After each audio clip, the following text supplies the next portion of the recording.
Welcome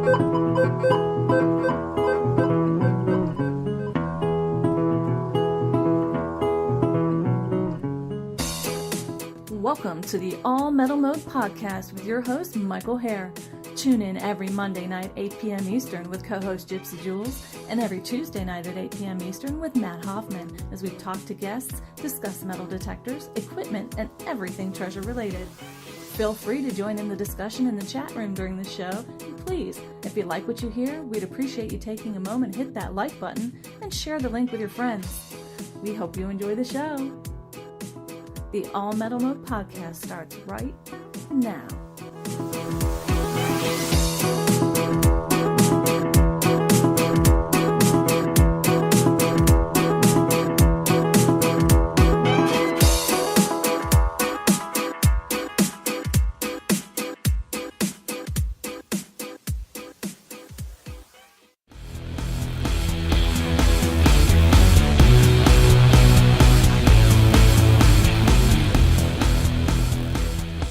Nocta Macro Detectors is the fastest growing manufacturer in the industry, and for good reason.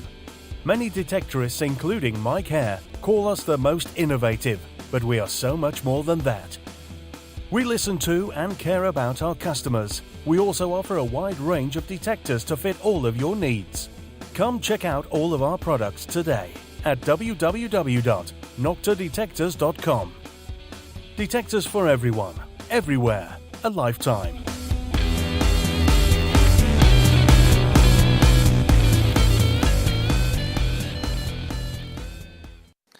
Hey everybody, this is Mike here, and you're listening to the All Metal Mode podcast with my special co-host tonight, Miss Gypsy Jules. And tomorrow night, believe it or not, we will have Matt back. It'll be like a regular week back to work. Good deal. Don't forget, you can find us on Facebook at All Metal Mode, as well as All Metal Mode Podcast UK. All Metal Mode is every Monday and Tuesday night at 8 p.m. Eastern Standard Time. Well, not every Monday and Tuesday night. We missed last week. We apologize for that. And All Metal Mode UK is every Thursday at 8 p.m. GMT time or 3 p.m. Eastern Standard Time. If you're interested in reading any of my reviews or metal detecting articles, you can find them at allmetalmode.com. Don't forget the new free online magazine, Dirt Digest magazine, is now available. Check them out at dirtdigestmagazine.com. If somebody can throw the link in the chat, I would appreciate that. Again, it's dirtdigestmagazine.com. Current issue features Gypsy Jules, and I have a review on the Amphibio in it. So, yeah, we're both in it this week. We're rocking that magazine, aren't we? I recently got a hold of Dorian Cook, our guest tonight, his books. He's written 5 books, at least 5 books on history kind of stuff that we would be into. I'm not sure if he's written anything else. We'll have to ask him, but I'm currently reading Kentucky in the early years, and it is a great read. I sat down the first day I got it, and I thought, I'll read a couple pages. I got in, I think, 76 pages. I was walking around taking care of Randy, everything else, and I just couldn't put it down. It's a great read. I think I'm somewhere up around 100 now. It's been busy, but what a wonderful book full of good information. Don't forget 2019 Watts Rendezvous, 3-day golden treasure hunt, June 21st, 22nd, and 23rd, Mancos, Colorado. $215 per person. Cutoff is May 15th. That's 2 days, folks. So if you're interested, you want to get on that now. While we're speaking of an event, if you know of any events across the country, metal detecting related, they could be history, it could be archaeology, anything, let us know. Please reach out to us. Take a minute, let us know, and we'll announce it. If you've got a club hunt coming up, anything like that you want to get out, please get a hold of me. You can get a hold of me on Facebook. You can email me allmetalmode@gmail.com. You can call me 937-414-4578. I take phone calls whenever I can. Any way you want to. I prefer, if you want to talk metal detecting, give me a call. If you're going to share an event or something like that, email it to me so I have it. And I don't forget it. If you tell me over the phone, I'm going to forget. And yeah. So please spread the word about your favorite metal detecting podcast. And while you're doing that, please mention All Metal Mode as well. I'm a pretty funny guy, aren't I? I was writing that up earlier and I started laughing.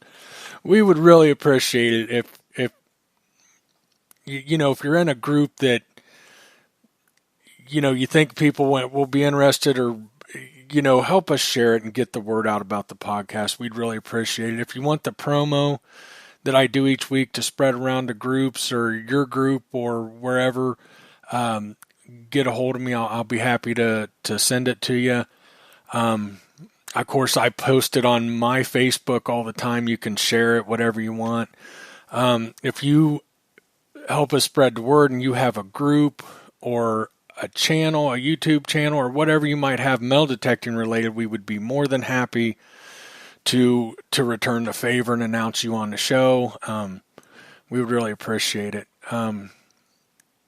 Tomorrow night, Matt and I are just it's gonna be him and I, as far as I know.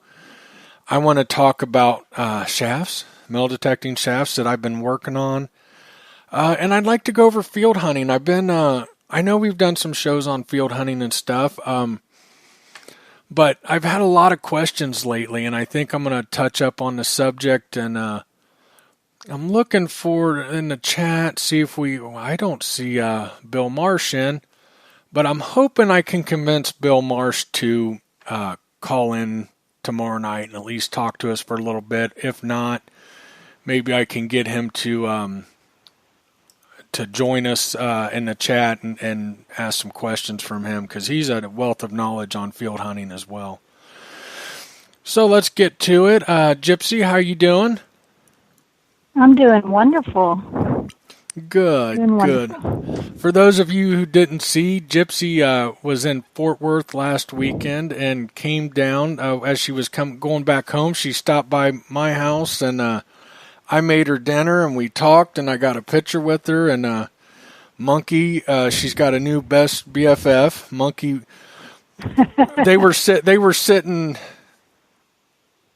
fairly close, but I mean there was enough room in between you two for somebody else to sit down, and within 15 minutes she was almost in your lap hanging out with you. That was adorable. That was adorable. She was a cutie. Yeah, she liked you a lot. She's asked about you and talked about you so much to the point I'm like, baby, stop.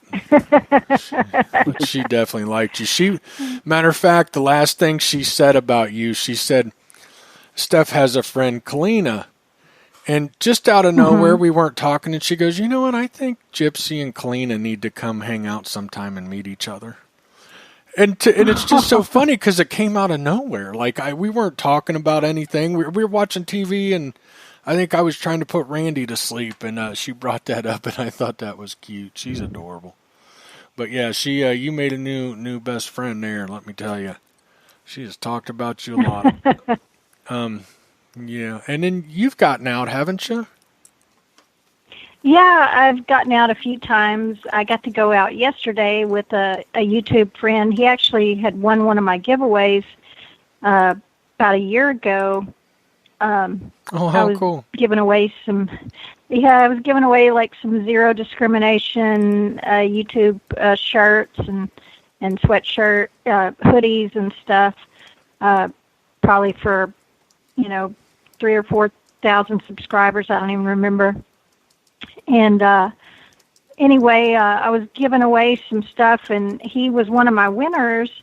Well, he contacted me and said, hey, I'm going to be working right up the road from you for a couple weeks, and would you like to get together and detect? So we went yesterday, and we started out at a park where I frequent near the river, where there was a lot of history, and we weren't finding too much. I found like a hem weight and just a little bit of odds and ends, and he found like piece from an old Chevy emblem, and anyway, we decided, hey, let's go knock some doors. So we went knocking some doors, and every place we were hitting in the town we were in, everybody had said, oh, this has already been hunted by a local guy.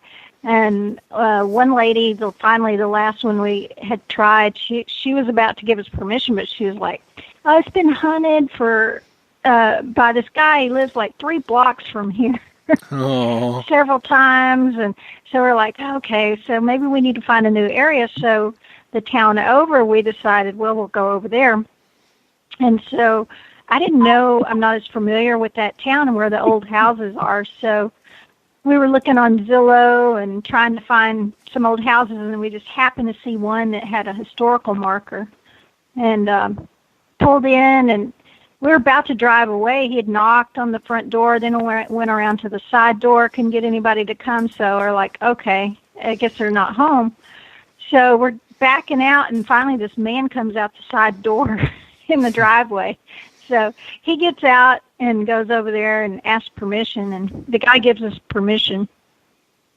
And the house was built in 1906. And we weren't there very long. He finally came out and said, are y'all about ready to wrap it up? So we took that as a hint that he was ready for us to leave. He kind of asked us what we had found, and we told him and stuff and showed him a few things. And neither one of us had found a coin yet at all. I'd found a piece to a really old car. And then our very first hit from 1934 radio show, the old Little Orphan Annie radio show, a little ID bracelet. So that was really neat from Steph, them. So I back in the day when their podcasts were actual radio shows instead of like what it is today with all the YouTube and that sort of thing. So I worry about we didn't Steph. have the TVs like today, so it was neat to find a little piece of history like that. So I worry about... Sorry, I rambled. No, it's okay. I worry about Steph, like somebody pulling up and... Are you there? Yeah, can you hear me? Hello? Hello? I'm here. Can you guys hear me? Yep. Gypsy, can you hear me? Can our listeners hear me? Can the listeners hear me? Can you guys hear me and Dorian? Yeah, I can hear you. Okay, let's see if the listeners... I'm not sure what just happened. Let me check. I think it's just her. Hopefully somebody will chime in soon and tell us if they can still hear us. Can you hear me? Oh, you're back. Yeah, you were out. You were gone. Yeah, I was sitting there talking, and I'm like, what's going on? And then I typed in, did I lose you? And then finally your voice came back, and then you were able to hear me again. So weird. I was just getting ready to say that with Steph, I worry about somebody pulling up in a van with free tacos and her getting in. She would. I mean, if you wanted to kidnap Steph, pull up and say you got free food. I don't care how shady the van is. She'll get in. But I could see somebody just some random person pulling up and being like, hey, you want to go metal detecting? And you would jump in. I just know you would. That's how you'd get kidnapped. There's no doubt in my mind. Every time I talk to you, you've been metal detecting with somebody else, or or free metal detecting equipment. Yeah, you'd jump right in that van. Jump in the van. I got some free metal detecting equipment for you. Mm-hmm. Piece of candy. Yeah, good times. Dorian, I know you've been out. Tell us about that. Yeah, I did get out for a pretty good hunt here just a few days ago. Let's see, would have been last, old man's memory here. We were trying to beat the rain. Last Monday and Tuesday. Yeah, it was. Actually only hunted one day. I drove up Monday evening, Mark Bradley, over in West Virginia, his place is right on the way to where we were going. We're actually going up the northeastern part of West Virginia and hunting with Rich Walford and Carl Heyer in our group. great invitation and great opportunity. They have a really, really, really amazing site to hunt. And so I stayed the night at Mark Bradley's place, and then we drove up the next morning, kind of broke up the drive, which is, I guess, from my place is about 5.5 hours, but 2.5 to actually about an hour 45 to Mark, and then the rest of it on up to Northeast. So we got a break in the weather. The grass was still pretty wet from the rain the day before, but we were going into the woods up on a hill right behind where we parked along this road, and this hill had been, I guess, was about 2.5 miles long, and it was encircled with trenches, and it had what we call hut sites all over it, and it had been the home for a federal cavalry regiment for, I think, if I remember Rich right, almost all 4 years of the war. And it was attacked twice by Confederate troops passing through the nearby town. It was not taken, they didn't conquer or run them off the hill. So a section of it, an 8-acre section right in the heart of where the camp was on this hill, had been logged and was privately owned, and Rich had permission for us to be on there. And so we went up the hill, and I have had a flare up of a back injury I got about a year ago, and so it creates a condition called sciatica, which in this case was kind of getting me in my knees. So I was a little hard pressed. I'd have to hunt a half hour or so and sit down on a stump because I haven't been getting out because of the incredible amount of rain we've been having all winter. No break, we get one, maybe 2 days of that rain, then we get 2 or 3 days of rain, and that cycle has continued since last October where we live. So it's tough. As you pile on the years, you get out of shape a lot quicker if you're not active physically every day. So I had a bit of a physical struggle, but I had determination that I wasn't going to go home empty-handed. I was using the Garrett AT Pro, and let's see, Mark was using a Lab Equinox, and Rich had, I think it was if I remember the model correctly, it was a White's DFX. And so Rich and I were very familiar with our detectors, and Mark was still learning his. Well, give him that caveat there. He was had plenty of detector for what we were doing, but he was still learning some of the adjustments and things on it, I believe. And he had a problem, and later in the day, he got some kind of outside interference that was just destroying his ability to detect targets. And it was not in the machine. It was some kind of a spurious signal coming from somewhere. We're investigating the possibility it might have been his own cell phone. We're not sure. I know I had trouble with my cell phone. When I was hunting Terryville, I started getting erratic behavior out of my detector. Every 4 minutes, it would go on for 2 minutes. And, I thought, well, what in the world's happening? And then I realized there was a pattern to it.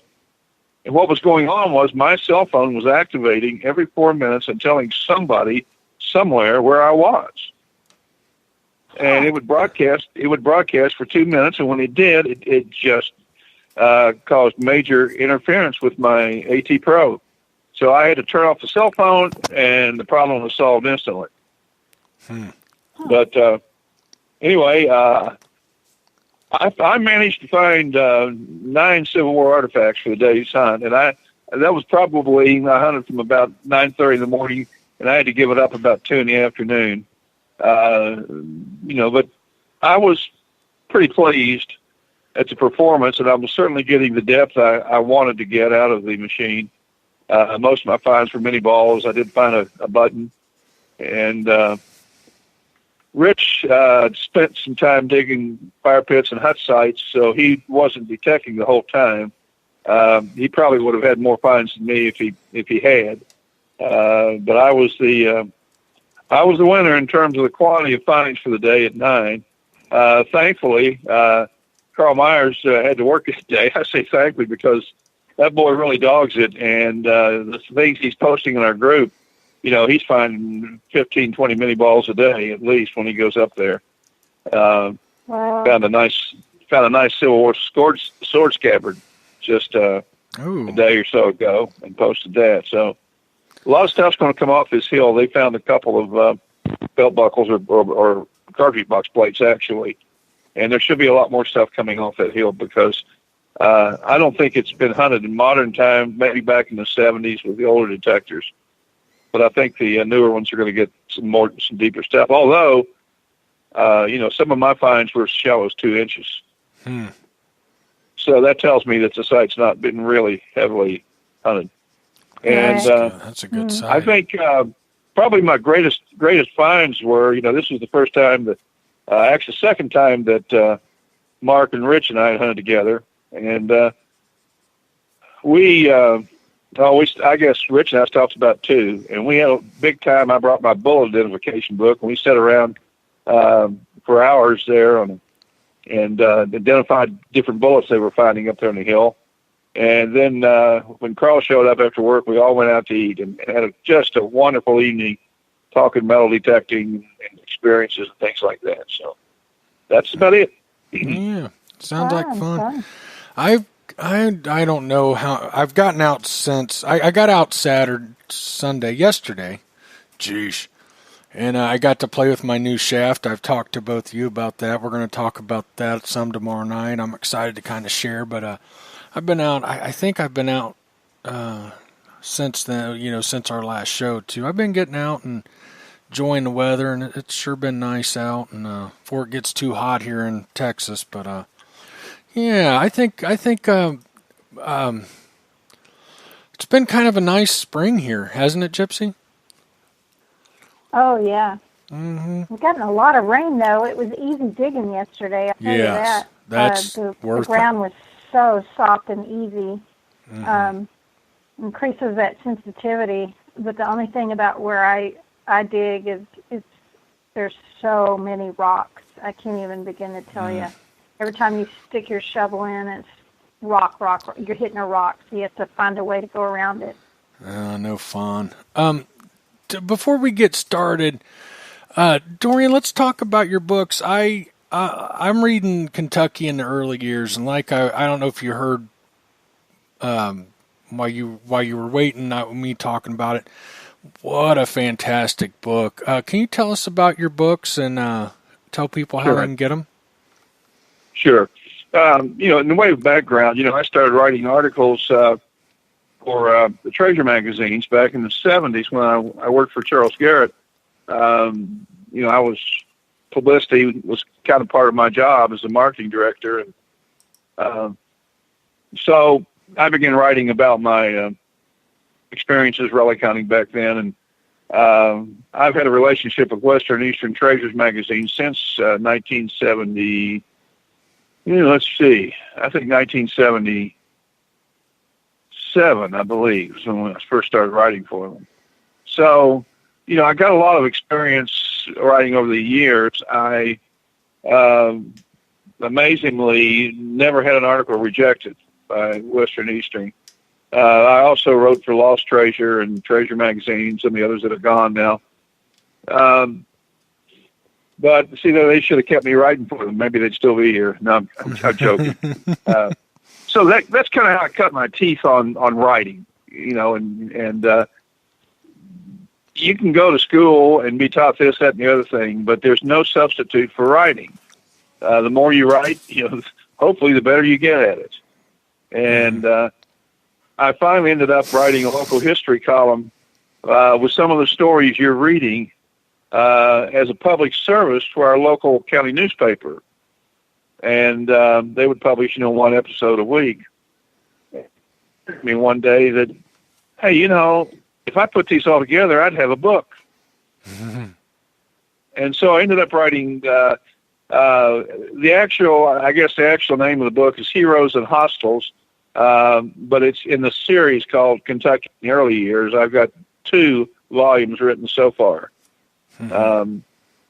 And what I did was I covered the very, very turbulent period we call the Indian War period from about 1760 up through 1810 on the Kentucky, West Virginia, Ohio frontiers.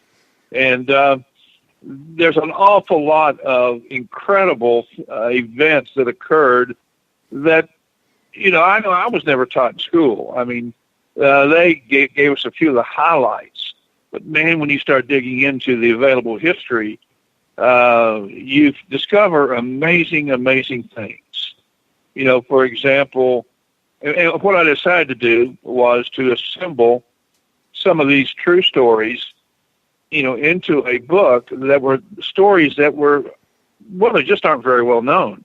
Very few people have ever heard of this. For example, if you ask for a show of hands in your chat room, so to speak, how many people have heard of Daniel Boone? Probably every hand in the room would go up. Mm-hmm. But how many people have heard of Simon Kenton, and how many people know that Simon Kenton was the number one frontier hero in that time period, totally eclipsing all of the things that Daniel Boone did? Now, Daniel Boone was no minor leaguer. He was in the majors, so to speak. Mm-hmm. But he got the publicity from Disney and other people. But he was by no means the man with the greatest list of achievements and accomplishments on the frontier. Mm-hmm. Example, Simon Kenton was a big man. He was about 6'3", 6'4", weighed probably 220. He was the fastest man on the whole frontier. Nobody, settler or Indian, could outrun him. And he could reload his gun while he was running. And the Indians came to call him the man who his gun was never empty, because they'd be chasing him, and after he'd fired and killed one of them, they'd think, "Oh, we got you now." And 3 or 4 would be chasing him, and he would just load his gun, turn around, shoot one, run, turn around, shoot another. And finally, usually the last 1 or 2 Indians figured out the best option they had was to turn around and run the other way, which they did. But he actually engaged in over 100 hand-to-hand combats with Indians and won them all. Mm-hmm. He ran 9 gauntlets, which very few white men survived running even one gauntlet. He survived 9 when he was captured and tortured by the Indians. So my point is, I'm giving this as a hint of the kind of things that I focused on.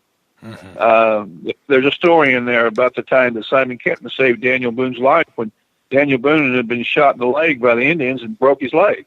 Mm-hmm. And he was laid on the ground. The Indians were coming, and everybody's running for the fort gate except Simon Kenton. He runs towards Daniel Boone and saved him in a very amazing way. I won't spoil it, but you're going to love that story if you haven't read it yet. Yeah, that was a good story. Quickly tell us the other books. Okay, so that was, we were talking about Volume 1 of Heroes and Hostiles, or Kentucky in the early years, and then Volume 2 picks up where that one left off and continues through the end of the wars when the Shawnees finally gave up and the other Indians began to move west.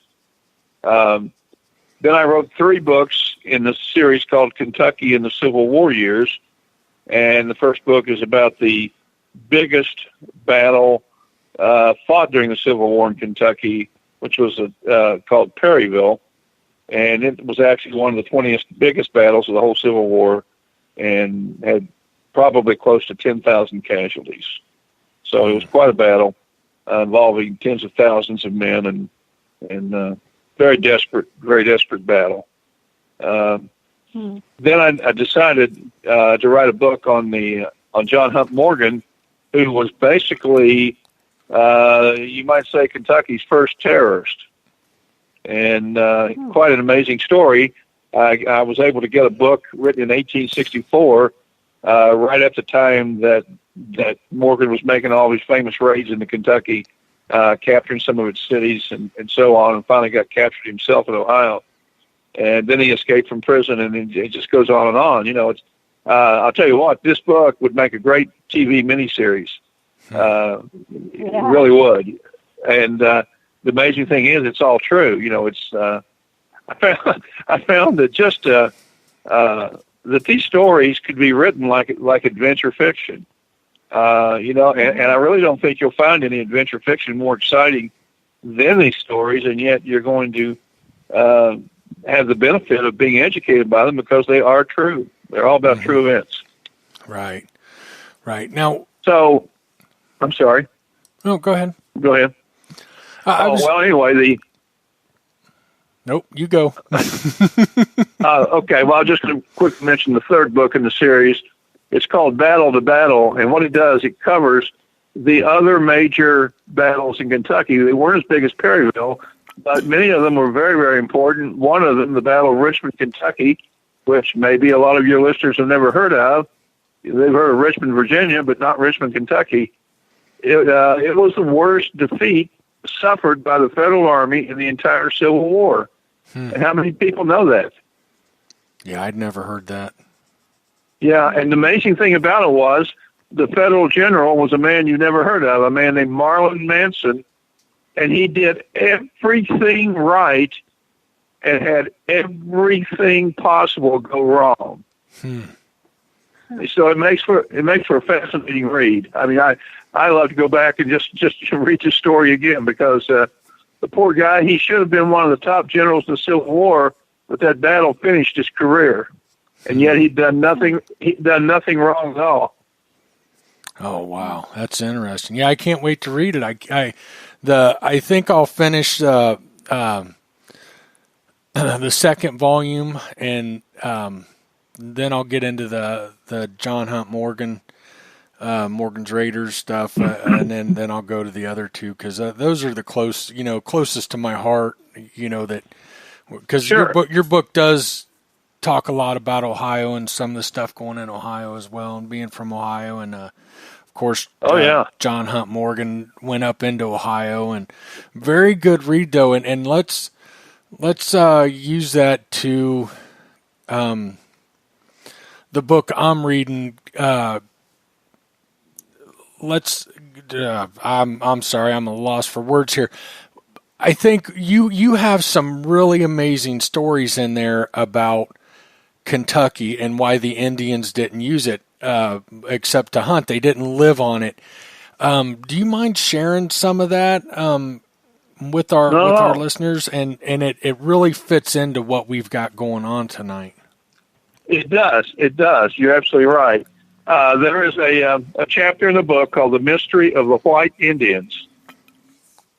And what it involves was that Kentucky was actually considered sacred ground by all of the Indian tribes. Mm-hmm. And again, we're not talking about the ancient Indians, those that are supposedly built the mounds and whatever. We'll be talking more about the mound builders later. But we're talking about the Indians that were here when the white man arrived, up to the time. I mean, the Indians that are still here, they're basically those peoples. So, the Native Americans, if you please. The excuse me.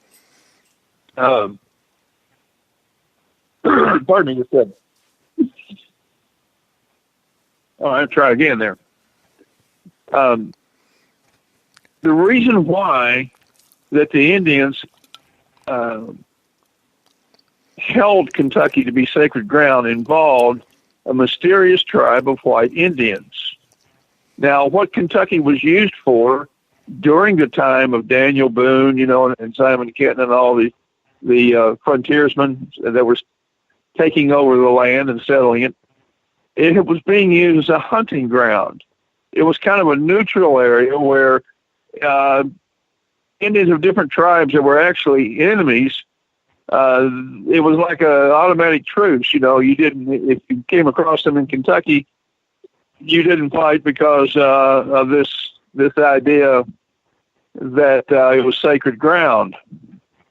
Now, this mysterious tribe of white Indians was said to have basically blonde or blondish, reddish hair and blue eyes.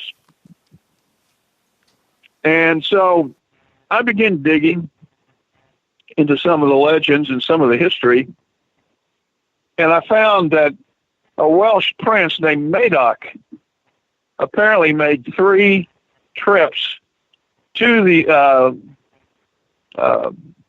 this country long before Columbus supposedly discovered it, bringing colonists here. And they sailed up the Mississippi and then sailed up the Ohio until they came to Louisville area, where we have what's called the Falls of the Ohio. At that time, the falls were not passable by boat, so that's as far as you could go. Was up to the base of the falls, unless you could had a smaller craft that you could portage around the falls. Well, anyway, apparently somewhere close to the Falls of the Ohio, Prince Madoc and his people established a colony, established a fortified settlement of some kind. And then he went back and brought more colonists, and then he made a third trip back and for more colonists still. And when he came back, the fortified settlement was gone. There wasn't anybody there. It had been destroyed, burned. And apparently he and those he brought with him, because they were fighting men, they were the version of warriors or soldiers of the day. It's kind of similar to the Vikings, except the Welsh, as I understand them, and I am just from people in Wales, were not as brutal, aggressive, conquerors, plunderers like the Vikings were. But they were pretty stout boys and well trained in the warfare of their time. And apparently they went looking for their people, and they just disappear into history. One of the tantalizing clues that we have, there is a tribe, I think it basically, and if somebody's more expert than I am on this, you'll just have to have a little mercy on me here, because I'm not sure exactly now where the Modoc Indians headquartered, as it were, but I believe it was somewhere up towards Pennsylvania, New York. But what is interesting about the Modoc Indians is that the later people who studied them discovered that in their language were absolute, clearly defined words of the Welsh language. And there is speculation that the Modoc comes from Madoc, and that this may be the tribe that, took or otherwise bought the women and children captives when the original colony was destroyed. So the bottom line is that the Kentucky was held sacred because it was believed that the spirits of these white Indians roamed Kentucky, haunted Kentucky, and that you didn't want to encounter them at night. So the Indians would hunt all day and then try to be out of Kentucky by nightfall. They would be back across the Ohio River if they were the Shawnees. Wow. And that's, a summary of the information I have on that. Interesting. Very interesting. So something that I've always been fascinated with, and I haven't really researched it like I should. I will someday. I want to do some more research, more reading. But the Giants of Ohio, and I think we discussed this before. I know it's been mentioned at least. Maybe it wasn't with you, but I know we've talked about how. I know in Ohio for sure, there's been a lot of articles, newspaper articles, talking about these giants being dug up. But around the turn of the century, around 1900, somewhere in there, you stop seeing all that. Why is that? And do you believe that there were a race of giants? And if so, what's happened and what's the cover-up and why? Well, it's been a subject I admit great interest in, and I have done, a fair bit of investigating of it. And yes, I do believe there were giants on the earth at one time. There evidence of them is found not only in the United States, but almost, in every country. But one of the most telling things, as far as recent events related to the giants in this country, was about a year ago, just a year ago or so, a woman doing research in the dusty old archives of the basement of the Smithsonian Institute discovered records that documented that the Smithsonian had been destroying the skeletons of giants and had destroyed over 1,000 skeletons that had been recovered of the giants. Why is that? Oh, go ahead. Well, anyway, it came out. It was in the media here for a couple, 3 days, and then suddenly everything disappeared on this lady's finds, and she hasn't come forth any further, or tried to write a book or get any publicity about this. It's like suddenly she doesn't exist. I'm sure she does, but I suspect that she was given a fair amount of money just to keep quiet. It's just my suspicions. I'm not accusing anything here, but it was there. It was documented. It was a great embarrassment to Smithsonian, but instead of ramping up into something like, say, this Mueller-Trump thing, to where it just almost every day you get new articles about it, it just suddenly disappeared. And when these things disappear suddenly, my experience has taught me that somebody is working behind the scenes to cut off to censor this out of the media. Because it would have been a terrible, terrible scandal for the Smithsonian had this gone any further. Mm-hmm. But why has there been a cover-up since, sometime around the early 1900s? I mean, it seemed like a very open thing to discuss these. It was in the newspapers quite a bit. Well, yeah, it was. But there is a pattern that began about 1840 of censorship of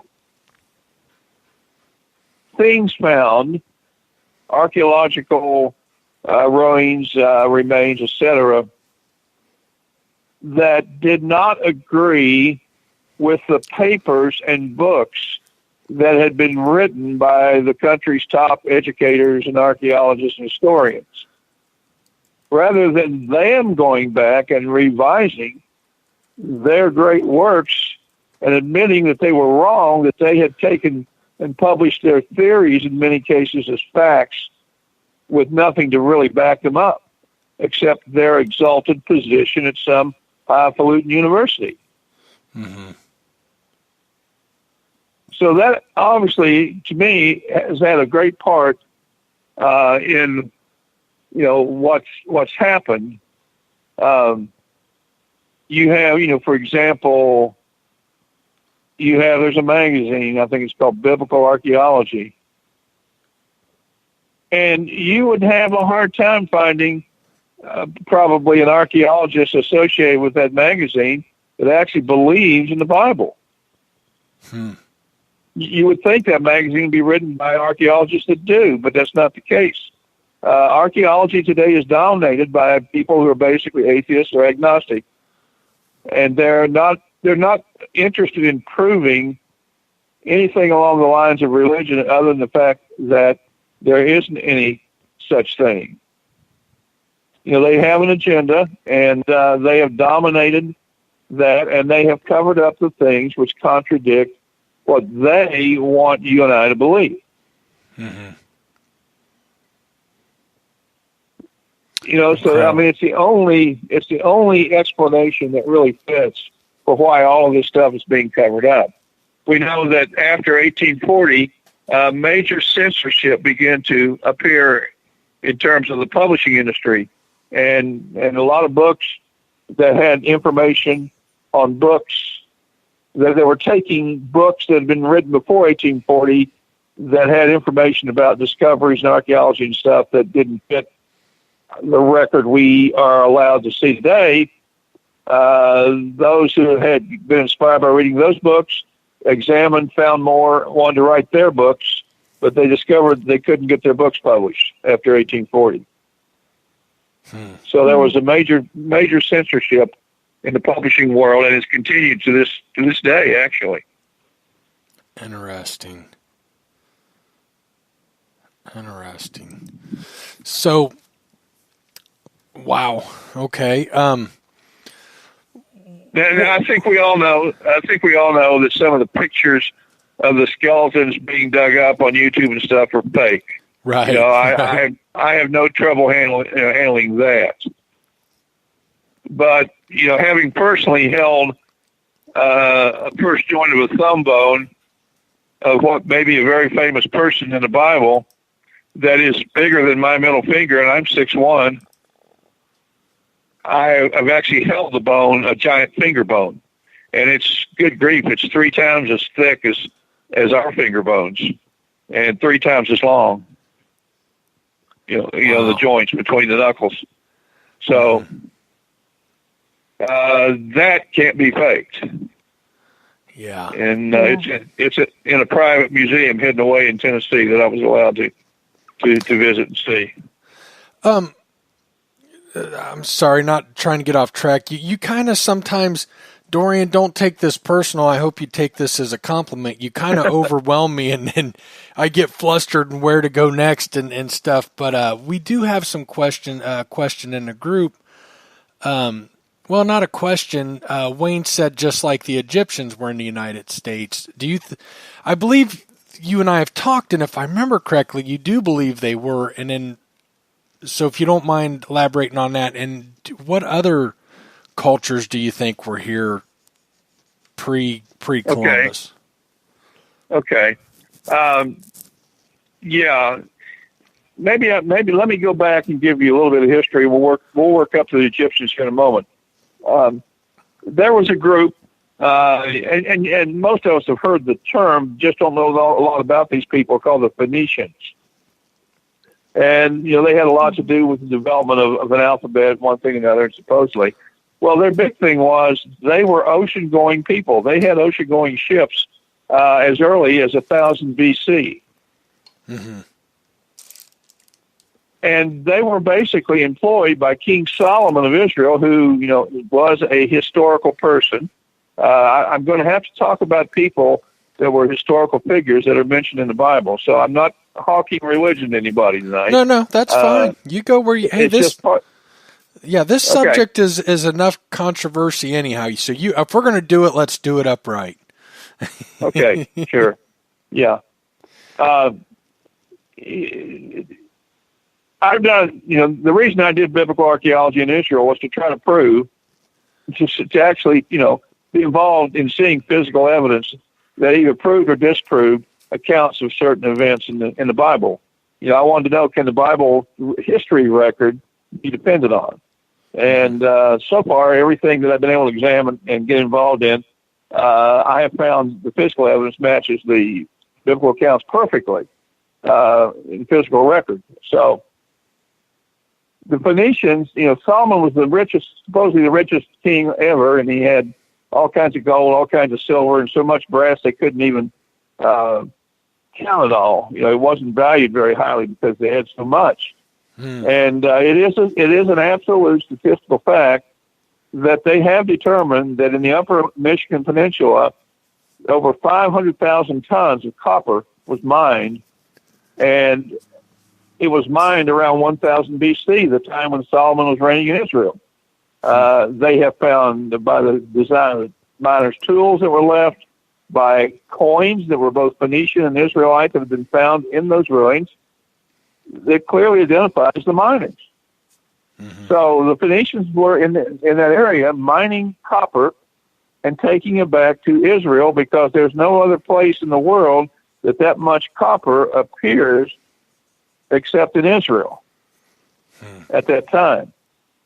They also mined silver and gold for Solomon out of this country.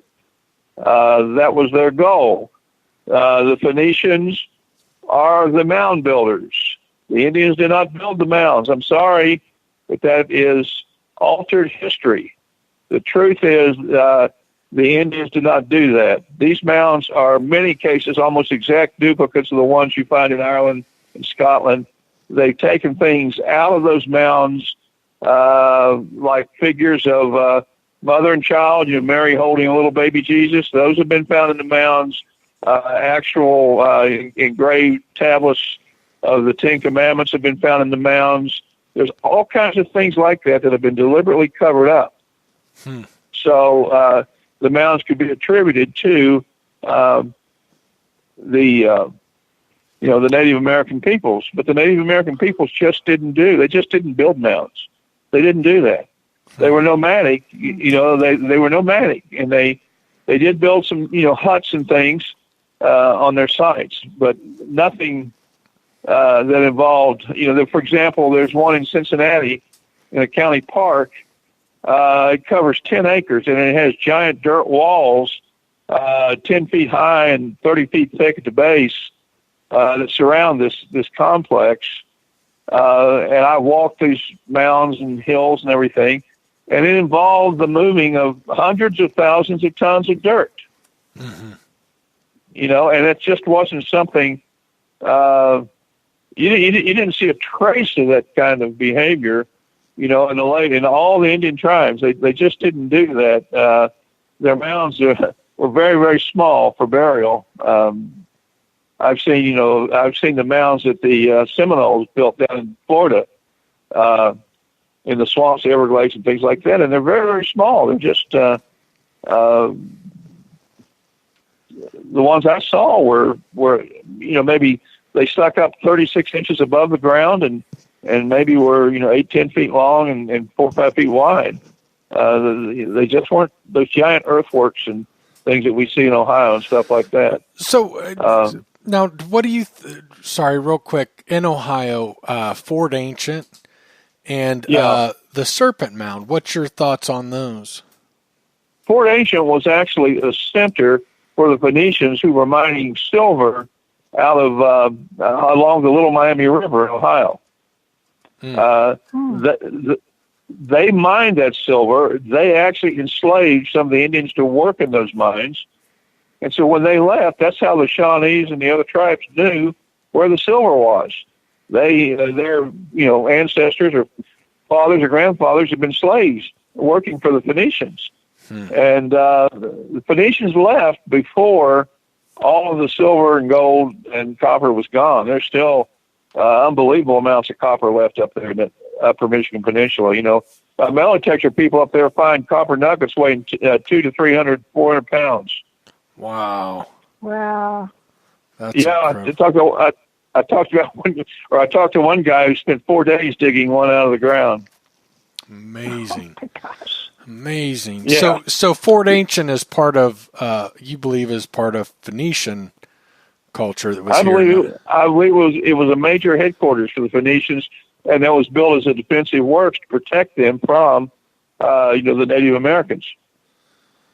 Interesting. Now, so.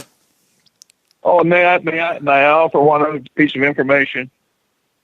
Many of the figurines and statues that have been dug out of those mounds can be compared to the same kinds of pagan or deities and idols that have been found all over the Middle East.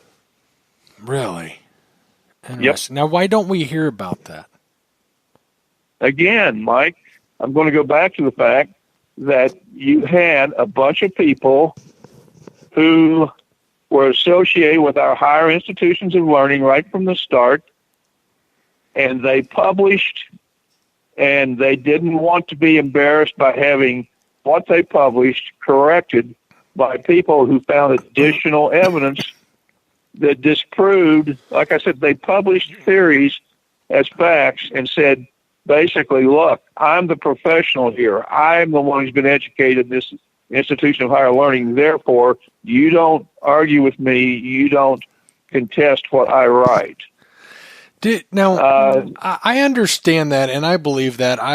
If you've ever met an archaeologist, now I'm not, hey, there are some great archaeologists without a doubt, but I also feel like they are very, I'm trying to think of a politically correct way to word this. They can, but I think you guys get the point of what I'm saying here. They're very, Well, here, let's just, here's an easy way to express that, Mike. What have they done to us who've been involved in recovery of Civil War, Revolutionary War, War 1812, military artifacts? What has been the general conception up until recent years of almost 100% of the archaeology community in the United States? They have called us grave robbers. Yes. Mm-hmm. And I never robbed a grave in my entire 50 years of metal detecting. But see, they put the scarlet letter on you, branded into your forehead, GR, grave robber, and you can't talk to them about the fact that relic hunters have been responsible for rescuing and preserving at least 5 times the number of artifacts than the archaeologists have. Mm-hmm. And we've done it all at our own expense. We didn't have to have a grant from the government to do it. Right. Right. Now, I have to think that there has to be more to the cover-up other than they just don't want to admit they made a mistake. Is there a larger cover-up that you believe? Well, yeah, I do. But I don't know that I want to get into that, really. Okay, I understand. I know what it is. I'm sorry, I was kind of leading on. Let me just say it involves people that have their own very strong ideas about religion, and they have hidden agendas that they're pursuing, and that's all part of it. Interesting. Okay, I understand. I didn't know I thought you might not be talking about that for a reason. So we'll let that go. So the Phoenicians, who was next? Who was next? Mm-hmm. Well, let's see. Let me give you a little personal experience here. One of the things I wrote about in Volume 2, Heroes and Hostiles, as part of the history of that time period in Kentucky, was the famous John Swift and his silver mines. I don't ordinarily hunt treasures that have been publicized, and there have been many, many books written about John Swift and his silver mines. The late Michael Paul Henson, who was probably the greatest treasure researcher we had in the United States in the 70s and 80s, he published the Journal of Jonathan Swift, and when Swift told about his mines and things.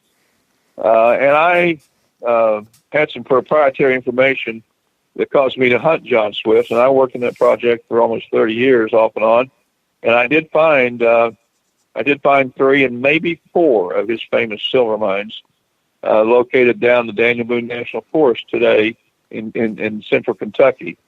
The government has conveniently tied up the property so that none of us could possibly reopen those mines and profit from them. They still have a lot of silver in them. Wow. I have seen his smelters. I have found the smelters where they smelted the silver. I have found piles of charcoal that they had, assembled near the smelters to use in the smelting. I have seen samples of silver that have been found, silver overspill where they were pouring an ingot or something, and silver spilled over the ingot. And you can still see the marks of the leaves and the twigs in the bottom of it, when it contacted the ground.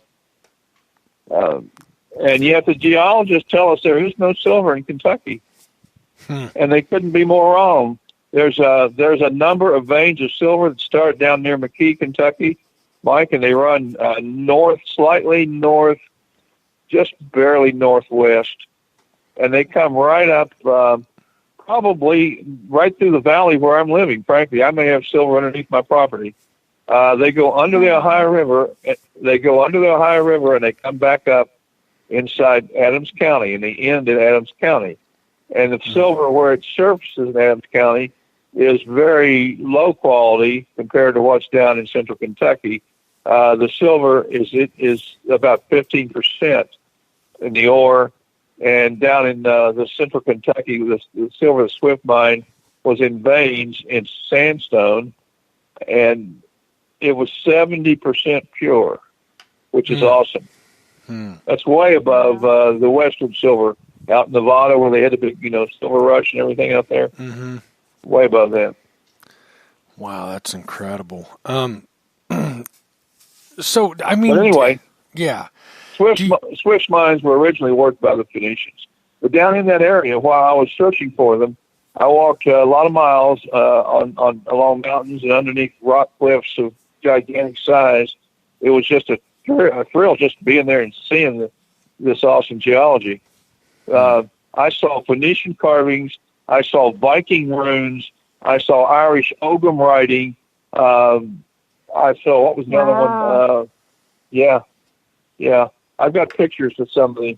We took chalk and we chalked in the writings and things, or the letters, so we could take pictures of them. And those are in regular photographs. I don't have them that I can transfer them to you. I have to take pictures of the pictures. But they're there. They're there everywhere. And there's actually been a couple of good books. There was one written by the late Dr. Barry Fell called America BC.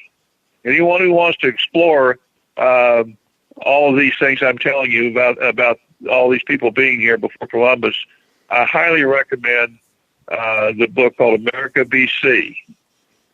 And after he died, America BC, he has pictures in the book of a lot of these things. And after he died, there was another lady named one of his students named Gloria Farley.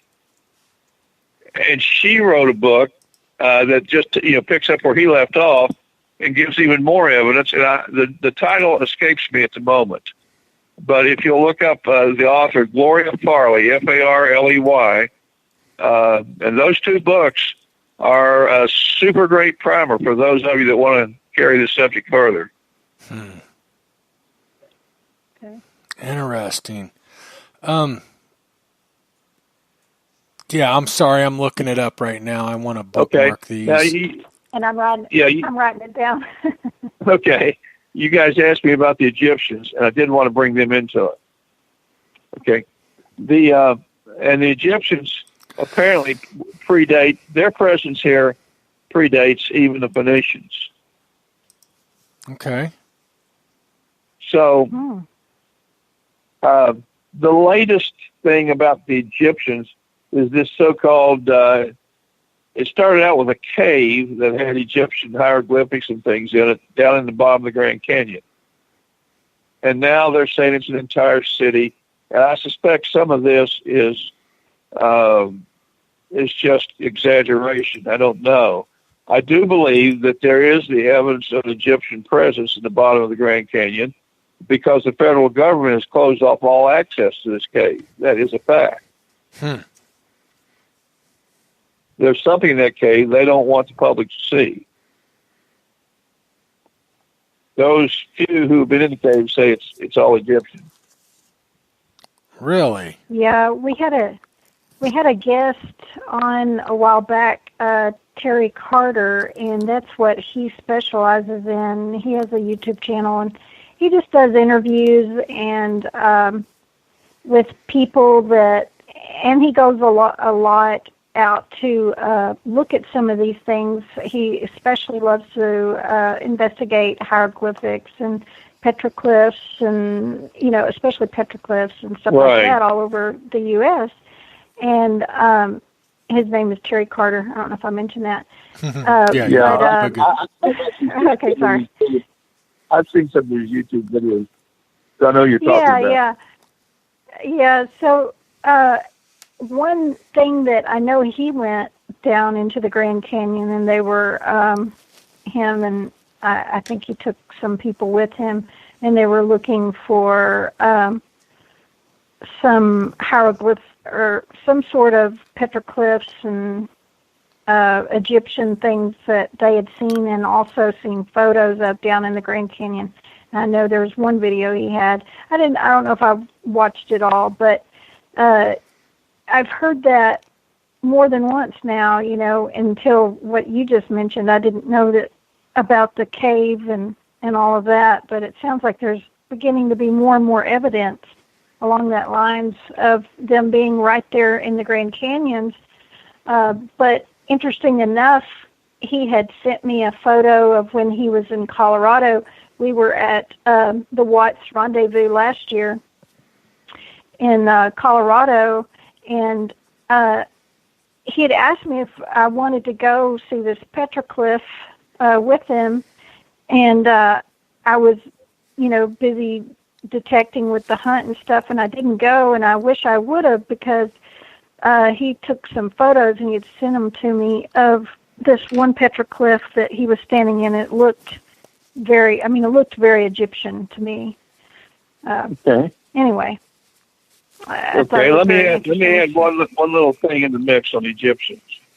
The Knights of the Golden Circle. The Knights of the Golden Circle also, one of their 7 codes used Egyptian hieroglyphics, and I know of a cave found by a fellow treasure hunter in Oklahoma that had an entire room, and about waist high was a whole line of Egyptian hieroglyphics carved all the way around the cave. But it wasn't Egyptian; it was actually at KGC. So, you can't. That would make sense. Yeah. Yeah, you can't totally assume automatically. What I'm saying is on Egyptian stuff, you can't come to too quick a conclusion until you really investigate it, because it might be the Golden Circle stuff. Right, true. And it could very well be that. The photos I saw were more of a petroglyph of not just the hieroglyphics. This was more of a drawing of the, how you always see the figures of the pharaohs and things like that with their headdress and the snake and that sort of thing. It was more along the lines of that, really large, and they took photos of them standing in front of it and stuff like that. So, but that would make sense too if the Knights of Templar of what we had talked about before were using some of that hieroglyphics and stuff like that. That's interesting. Yeah, he could actually, some of that could actually be signs or marks to one of their treasure sites. Yeah, could be. Interesting. I have a book here, but I'm going to get into something. I'm going to only give your listeners something totally new that I'm sure they haven't heard of before about the Egyptian presence in the United States. I have a book in my hand here, printed in 1833. It's by a man named Josiah Priest. He was a professional archaeologist, and it's called American Antiquities and Discoveries in the West. And he has voluminous reports and evidences of things related exactly to the subject we're talking about, Michael. And a lot of his discoveries are in Ohio. You're going to want to move back if you ever read this book. Hey, real quick, let me pause you real quick. I gotta say this because I'm really excited. Sure. I found the book online. Now, when I say online, you can read it online. Okay. Yes, and let me. I just opened it up when you started talking about this. Ruins of Ancient Works in Circleville, Ohio. Vast works of the ancient nations on the east side of the Muskingum, Ohio. Ancient works on Paint Creek. Oh my gosh. Great works of ancient nations on the North Fork of Paint Creek. There is there's some really interesting stuff. I can't wait to get in this and read this after I read I got to read your book first, your books, but yeah, you can find it right online. And I'll tell you what I did. I think I typed in. I'll tell you what I'll do for all of our listeners here real quick. What I'm going to do is I'm going to grab this link and I'll post it in the chat, but you can actually read this online. So what a wonderful... Way to go, Michael. Way to go, man. Appreciate it, yeah. Yeah, but they have it in audio. I want it on audio. Listen to. So I can just listen to it in my car. I don't know, Gypsy. You sound a little spoiled to me. Yeah, that's what I was thinking. No, I love to read, but when you're in the car, it would be so nice to listen to some. Oh yeah, that would. And what's on, Yep. on the radio these days? I mean, Oh yeah, I couldn't agree with you more there. Absolutely, it's a vast. Radio is a wonderful media that it's an absolute vast wasteland. We've got. Go ahead. I'm sorry. We wanted to cut in here real quick. I'm getting this posted now, and then we've got Derek from Hardcore Metal Detecting Radio on. He does a podcast, and he's in as well. Great podcast. I'm sorry. I'm looking up what he said. Bill said the fattest night at the round table was called Circumference. I got to point that out. That's funny. I'm looking for where did he? Derek said I think the Vikings and Mayan were here too. I definitely believe that without a doubt. I don't even think that's a far stretch. Do you, Dorian? I mean, that's almost a fact now, isn't it? I mean, I stopped at the house of two Kentucky hillbilly brothers that lived up on top of a big high mountain down in central Kentucky. And, they had a little brick house and a little mowed yard. And then immediately all around them, it turned into the deep woods. You got to the end of their yard and you were in the deep woods on top of the mountain.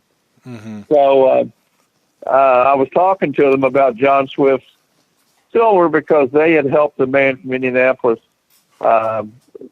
take out several tons of stars out of a cave. And he stepped them on their share. They ended up getting nothing. And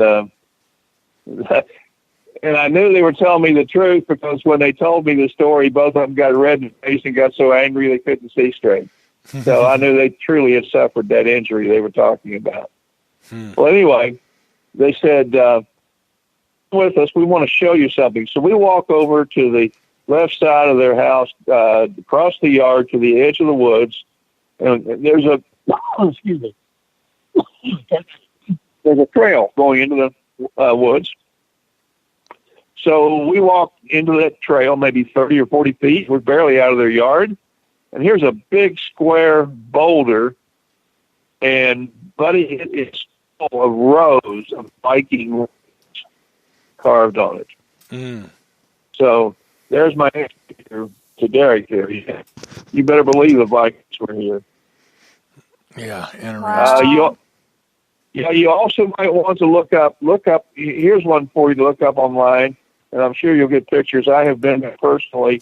It's called the Heavener, like heaven with a Heavener, Heavener Runestone, Rune, Heavener Runestone. It's in Oklahoma. They actually have. I think they have a state park around it. You can actually walk up and see the stone, and you can see the Viking runes carved in it. But you should be able to get a picture online. I apologize, but I'm going to have to look that up right now. Okay. I wrote it down. Michael, while you're looking at Mike, do you have volume 2 of my book, Heroes and Hostels, there? I don't have it in front of me, but yeah, I do have it, obviously. Okay, I was going to say, if you have it there, turn over towards the very back. One of the last chapters is called The Egyptian Mummy Cave. Mm-hmm. Ooh. And that is a story that came out of American Antiquities, the book I just mentioned to you that you found. Mm-hmm. Priest says that when the first settlers got to Lexington, Kentucky, and for those of you that may live in far-off flung places, Lexington today is the horse capital of the world. It's the racehorse capital of the world. Awesome farms and covering thousands and thousands of acres. It's worth just seeing if you ever get a chance to be in the area. Anyway, the first settlers that got there found the ruins of a stone city. We're not talking about something crudely built. We're talking about if you saw ruins of stone houses or towns in Ireland and Scotland, they would look very similar. Okay. And it was a mystery to them because they weren't expecting to find that and didn't know what the origins of it were. And they were basically pioneer settlers who were at war with the Native Americans all around them. And they found a cave. And when they went inside the cave, it had over 2,000 niches that had been hand-carved in the rock. It was a large cave, which is not uncommon in that area at all. There's a huge cave system that runs under Lexington, Kentucky, that may run all the way to New England. The government has closed off exploration of that cave system, so we don't know. Anyway, in these niches were Egyptian-style mummies. I say style now. They were wrapped in wrappings. They had the same kind of spices that had been used in the preservation process. Well, these settlers, being not, really educated people, they were immigrants from Ireland and Scotland, people who had been poor farmers and one thing and another, were trying to make a better life for themselves. They were at war, like I said, with the Native Americans. They had buried members of their families who had been not only killed, but brutally mutilated. The bodies had been mutilated. And they hated the Native Americans for this. So when they found this burial cave, they assumed that it was a burial cave of their hated enemies, and they took all these mummies out and burned them. And by the time an archaeologist got there to investigate the reports that drifted back, he found the cave with the 2,000 hand-carved niches in it, and he took up 17 bushel baskets full of wrappings off the mummies. But that's all that was left. Wow. Yeah, wow's right. So I've been on the hunt for that cave. I'm absolutely convinced that it's been deliberately closed and hidden. But you never know when, something will happen. There'll be erosion or a landslide, and maybe the entrance will open up and some kid finds it. What the settlers did was they tore down all the stone ruins and used the stone to build chimneys and to build the rich people's houses in Lexington. Some of the houses, old houses that date back to the 1700s in Lexington, are built out of these stones that were once part of the ruins. Interesting. Wow, that's pretty incredible. Really is. And that's the kind of thing you'll find. See, I wrote a story about it in the book, and you'll find a complete report of it in American Antiquities. Something I just want to, I'm kind of backtracking here, but I've got a comment that I want to say. It's interesting that you said that the Indians didn't build these kind of structures, these big mounds and, Serpent Mound and Fort Ancient. I've always struggled with that because, we were taught that that's who built it, Indians. But, even into the 1700s, if we assume that's Indians and the first settlers into Ohio, Kentucky, Pennsylvania and stuff, that's not so. I mean, it's almost like the Indians would have gone backwards. So that's never made sense to me. So some of this stuff you're talking about, if you think about it, there's all kinds of books and we can read about what the Indians were doing in the 1700s. To me, it was always hard to believe that the Serpent Mound was done by Indians. They weren't that kind of people. They were hunter-gatherers. They didn't, so that really kind of makes a whole lot of sense to me. I know that's totally off subject and kind of a step back, but you were talking about Lexington. I just couldn't even begin to imagine Indians building stone structures. They had tents, or they had little, like in the Ohio Valley, they didn't have tents as so much as, well, they did. They absolutely did, but they would build huts and stuff, but they hunted, they traveled, they did some farming and stuff. But I mean, you mean to tell me 1,000 years ago they were much more advanced, and then, they were building these structures and everything else, but then they, went backwards? It doesn't really make sense, does it? For those who want to argue about the arrowheads that are found in the mounds and, pottery, this type of thing, all I'll say on that is, if you'll do a little investigation, you'll find these same kind of arrowheads that we collect and like to find today. You'll find them even in the Sahara Desert. Mm-hmm. I mean, you'll find them all over the world. Flint tools, England, and arrowheads. Huh? England, UK, England, Scotland, all those places. Yeah, mm-hmm. Flint tools have been used universally by every peoples that have inhabited the earth. So that in itself proves nothing as far as saying, well, they have to be Native Americans because there's arrowheads. No, doesn't. Yeah. Bill says our Native Americans around here built longhouses and other animal skin covered structures. The mounds were considered ancient even for them. And that's my point, Bill. Why would the Indians, I mean, what's the word for they went backwards? They didn't evolve. It's hard to believe that they were building these ancient structures, these, Fort Ancient. I don't know if you've ever drove through there.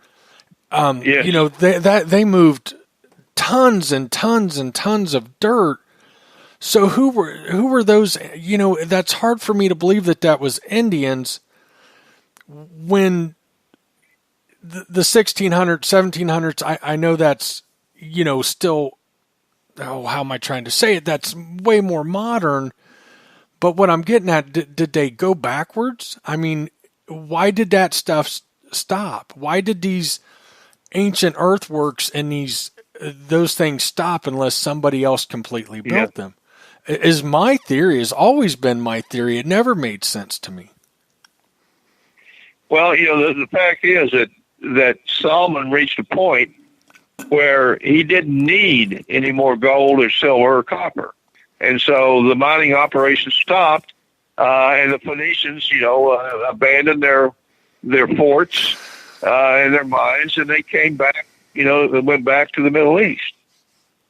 Yeah, that all makes sense to me. I mean, I think there's definitely a possibility of something like that. I'm just saying for our listeners who might think that that's far-fetched, I mean, if you think about it, we don't really devolve. I guess that's a word. Bill, I wanted to say that, but it didn't sound like a word to me. And Bill said devolve. He wrote devolve in the chat, but they did. I mean, if they did it, they absolutely devolved. And here's another thing. Fort Ancient. If you look at those works, where did those people go? I mean, I highly doubt that they were. Let's say that was a race of Indians that built that. Where did they go? You've got the river right there. You've got unlimited hunting and fishing right there. They had to have been a massive tribe. How would they have got defeated when they had that kind of manpower, that kind of ability to build that kind of stuff? That what I'm getting at? It doesn't make sense to me. Where did they go unless they left the country? They left. Yeah, that makes sense to me. Yeah.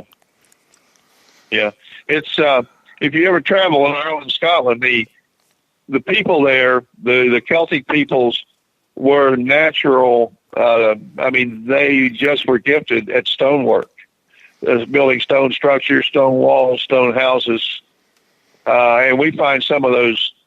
There's a famous the old stone fort down in Tennessee. Nobody knows who built that, but it has the same type of construction. Same type of stonework you find in the ancient ruins over in Ireland, Scotland. Mm-hmm. But the Europeans were really into building with stone and moving large amounts of material. Like I said, you have mounds. If you want to look up one of the Irish mounds, look up Tara, T-A-R-A, an awesome mound with a stone wall around the base of it. That was built by the builders of it. And I'll guarantee you that mound was not built by Native Americans. Interesting. So, and the thing is too, we're just talking about the first level of out of place archaeology. Mike, there are older levels of out of place archaeology we haven't even touched on yet.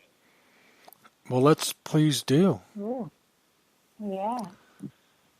Okay, so basically what we're saying, or what we think we've established, is the fact that there was a much earlier presence of other peoples in this country, as far as the peoples descended from the white races, much earlier presence than official history gives credit for.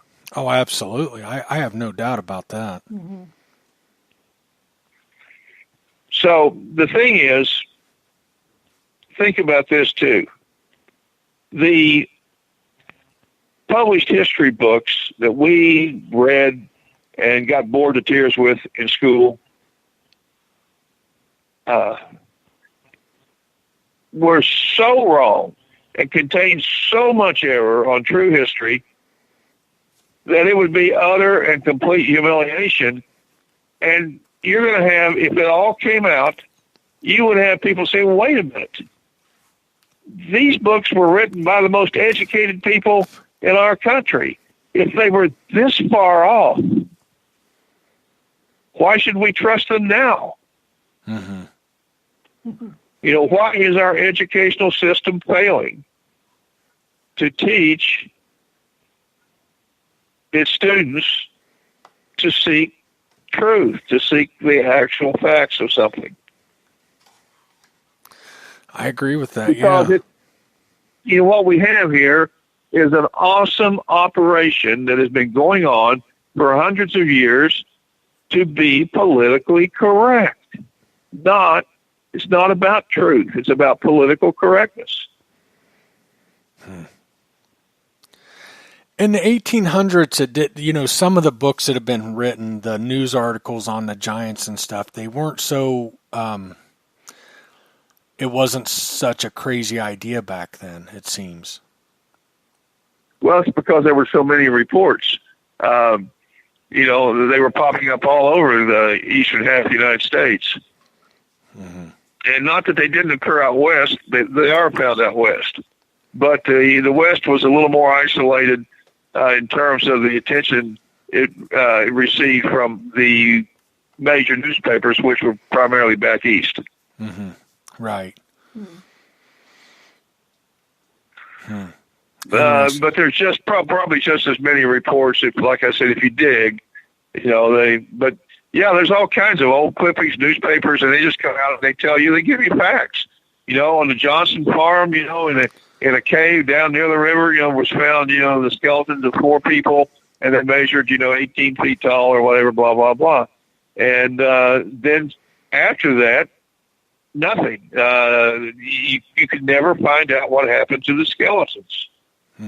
Now, I could understand that in one report or 1 out of 10 reports that the skeletons disappear, somebody, steals them or whatever. But every single time you get one of these articles, and it just states matter of fact, what was discovered, and sometimes they'll even have a picture.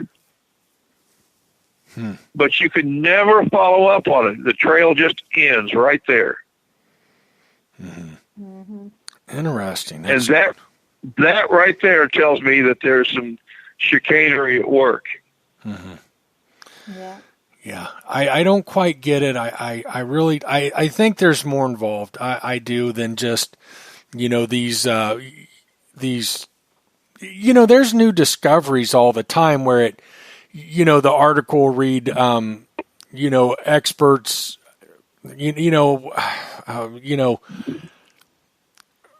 archaeologists are discovering something new that they didn't know, rewrites history kind of articles. And so I think that they can admit some stuff. So why the bigger cover up on some of this, I don't quite understand. I find it very interesting.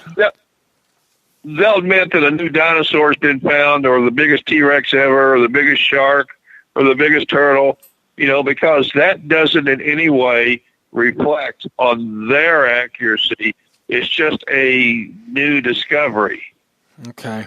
But when you find not just a fossil of a new dinosaur, or even, a place where there's 15 or 16 skeletons of this new dinosaur, we are continually finding caves and places and burials where you have giant people. That's a different situation. Mm-hmm. Right. Derek said how many times, he's absolutely right, over the years have the so-called experts said it's a fluke or the stuff was lost by collectors, things that, don't fit into the agenda. Yeah, that's absolutely true. Again, I know we've brought it up before, but Gypsy found a Roman coin on a beach in Florida, and you went to I believe the story is you went to a dealer who had known people that had found other Roman coins and even a pot of them, if I'm not correct, right, Gypsy? It was the local detector store. The guy had met up with a guy there in Florida, and he said, his story seemed, he didn't know this guy. He seemed credible that a local detectorist had found these vessels full of Roman coins. Mm-hmm. And even since then, there's been Roman coins reportedly found in the area not far from where I found that Roman coin. So, I remember years ago, many years ago, on one of the forums, we're probably talking 20 plus, a guy, I want to say Ohio, Michigan, and I believe he was at a gravel pit or something along those lines, had found, I want to say, again, this was 20 some years ago, but he found something that really didn't fit. I want to say it was Egyptian or Roman, and, even the detectorist kind of tore him apart, and I had no doubts that this guy had found this.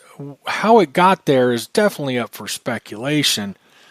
But we do know stuff is found from time to time, and I would assume there's a lot of detectorists that keep their mouth shut about that, because you're taking you're taking a chance at getting ridiculed, not just by mainstream archaeologists. On the line. Yeah, I mean, it's so true. I mean, you don't want people thinking, oh yeah, you're trying to fake anything, or you're trying to, for whatever reason. I know that, did y'all say his name is Derek? Hardcore Metal Detecting Radio? Just made a comment, a Roman coin from the 300 BC found in North Carolina. So, I mean, and since I found that, I saw so many reports of Roman coins being found all over the U.S. And it goes to show you there's just no telling how much things are covered up, and hushed up, and, hey, well, hey, Gypsy.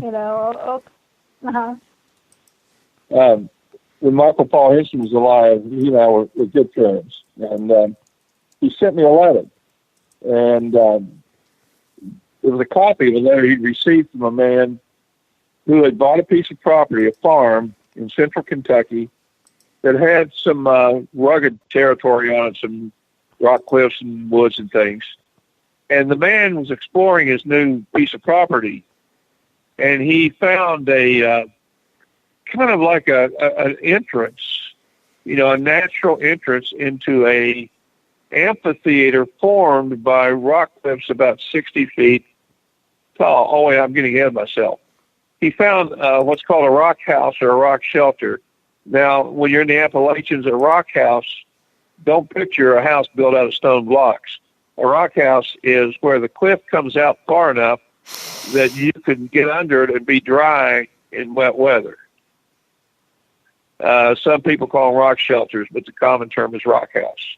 And almost always when you find these nice rock shelters, and there are thousands and thousands and thousands of them throughout the mountains in Kentucky, you find Indian artifacts underneath. If you in a place where you can legally dig and sift, you're going to find some really amazing finds under those rock shelters. Anyway, let's see, where was I? Oh, okay. So he finds a rock shelter on his property, and painted on the wall of the shelter where the weather couldn't get to it is what appears to be two Levitical priests, Israelite priests. They're carrying the Ark of the Covenant. It's got staves, big long poles on each side through the rings in the case, and they're carrying the Ark of the Covenant, and they're walking, in a certain direction in this painting. Wow. He metal detected the floor of the rock shelter, the dirt floor, and found two Israelite coins that date back to the time of Solomon. And I saw pictures of the coins. Oh my gosh. There's no question. So he kept walking in the direction that these two figures were, pointing or heading towards. And he came to this natural entrance into this rock amphitheater with rock cliff walls about 60 feet tall. And there was probably in the center of this little valley formed by these rock walls, there might have been 6 acres of ground. Mm-hmm. And up on the cliff face, directly opposite where these two figures were walking towards, was a perfectly round hole in the cliff about 6 feet in diameter. And it was about 20 feet down over the cliff face. And so Michael Paul wanted me, because I had done rope and saddle, what they call rope and saddle work. I could tie into a tree at the top and lower myself down to the cave entrance. And he wanted me to do that to see what was in that cave, because obviously it was a natural cave that somebody had gone to great effort to make a perfectly round entrance to. It was probably a kind of a ragged hole, at one time. And when they decided to do whatever they were doing in the cave, they carved this entrance perfectly round, which would obviously tell somebody who was following that trail, the direction of the two Levites on the wall, it would lead them to this. Mm-hmm. So, I said, that's great. Let's do it, And the guy had written Michael Paul asking for his help. So, wouldn't you know it, Michael Paul, right after that, was diagnosed with cancer, never got back to it, died, and never gave me the man's name or phone number. So I don't know where this place is. Saw the pictures, saw the pictures that were in the letter, but don't know where this place is. Yeah, that's the treasure hunter's version of the one that got away. That's right. Interesting. I've got a one that I want to tell you about. In southern Ohio, along a creek, it's all flat. Well, it's hilly around this general area, rolling hills. And you come out of this little town, and you take as soon as you come out of there, you're looking at what to me is almost undoubtedly either a mound or somebody has done this. It is this humongous hill, and I mean, huge. You'd have to stop and take a break to get up it, but it's all in lowland along the creek, and it's all flat there. Now, if you on the left side of the road, there's rolling hills.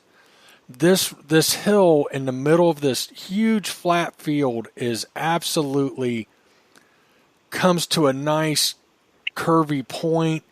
It's very symmetrical. Right on the one on the west side of it is a small, very small creek that runs right beside it. That I believe, obviously would have been much bigger before modern farming. And then probably 100 yards to the south of it, I think I've got my directions right, is the bigger creek. And I have not been able to find anything on that, Dorian. No modern excavations, no reports on digging it, but I have no doubt that that is some kind of mound. It's too perfect. It is shaped perfect. And all along that creek is like I said, as flat can be. And where in that area where the hills are, they're rolling hills. This is a perfect mound sticking out of nowhere. Very interesting. You're going to read about that.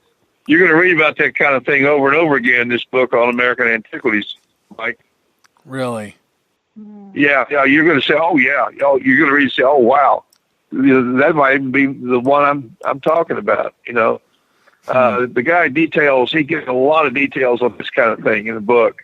One of the things, and Gypsy, you're talking about your Roman coins. Mm-hmm.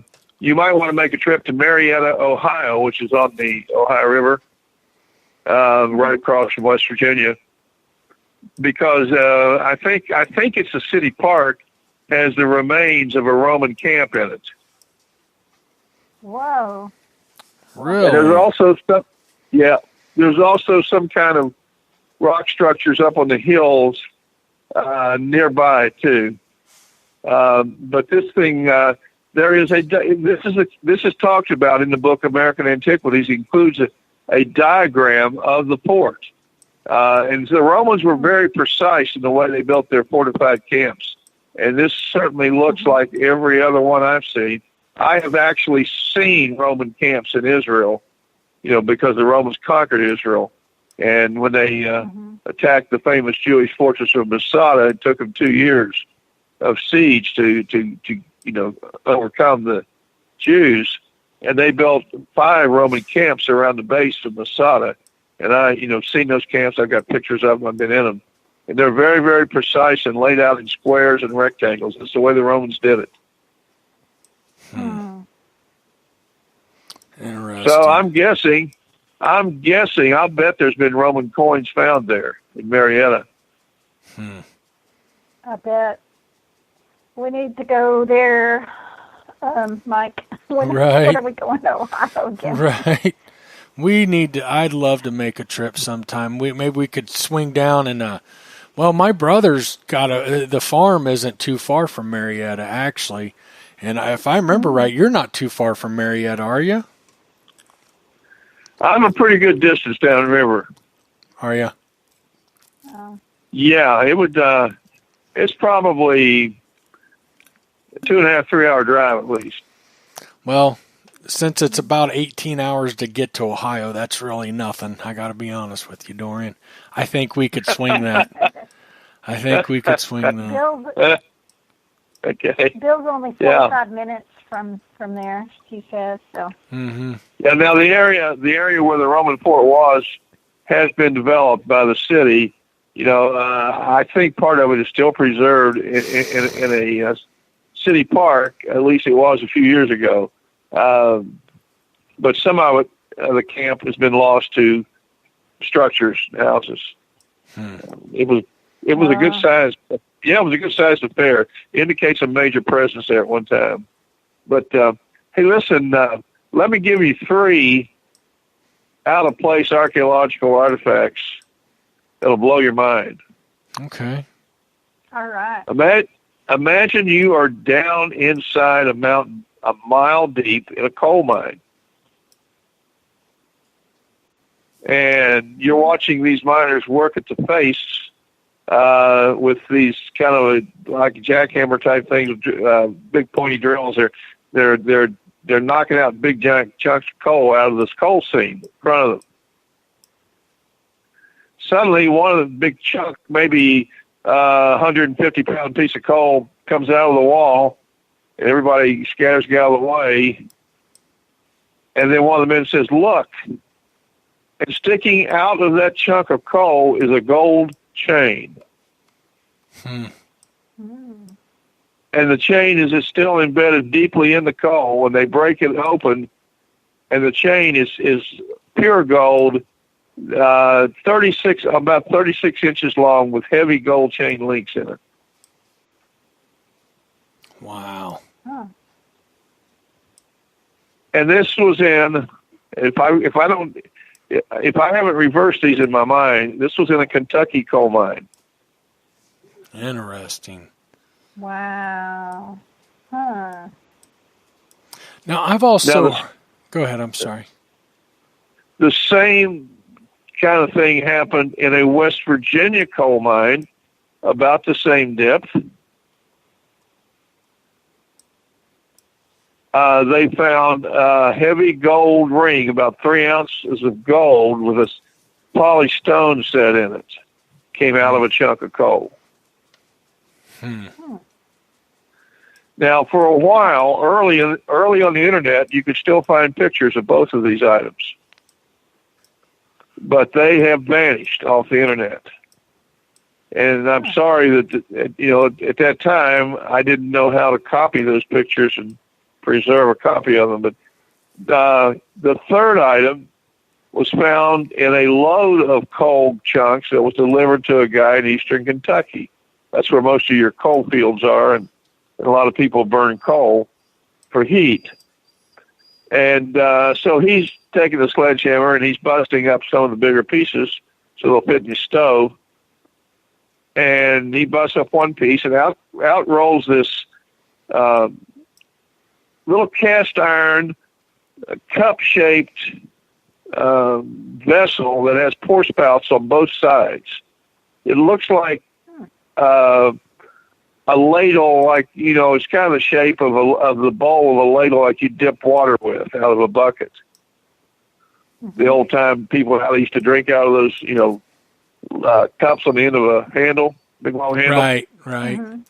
Well, this doesn't have the handle, but it's thick cast iron. It's in perfect condition, and it looks like something like you might melt lead in to make fishing sinkers if you were going to pour your own, except it doesn't have a handle on it for lifting the vessel. And that came out of the middle of a chunk of coal, and that's been documented. So how is that for out of place archaeology?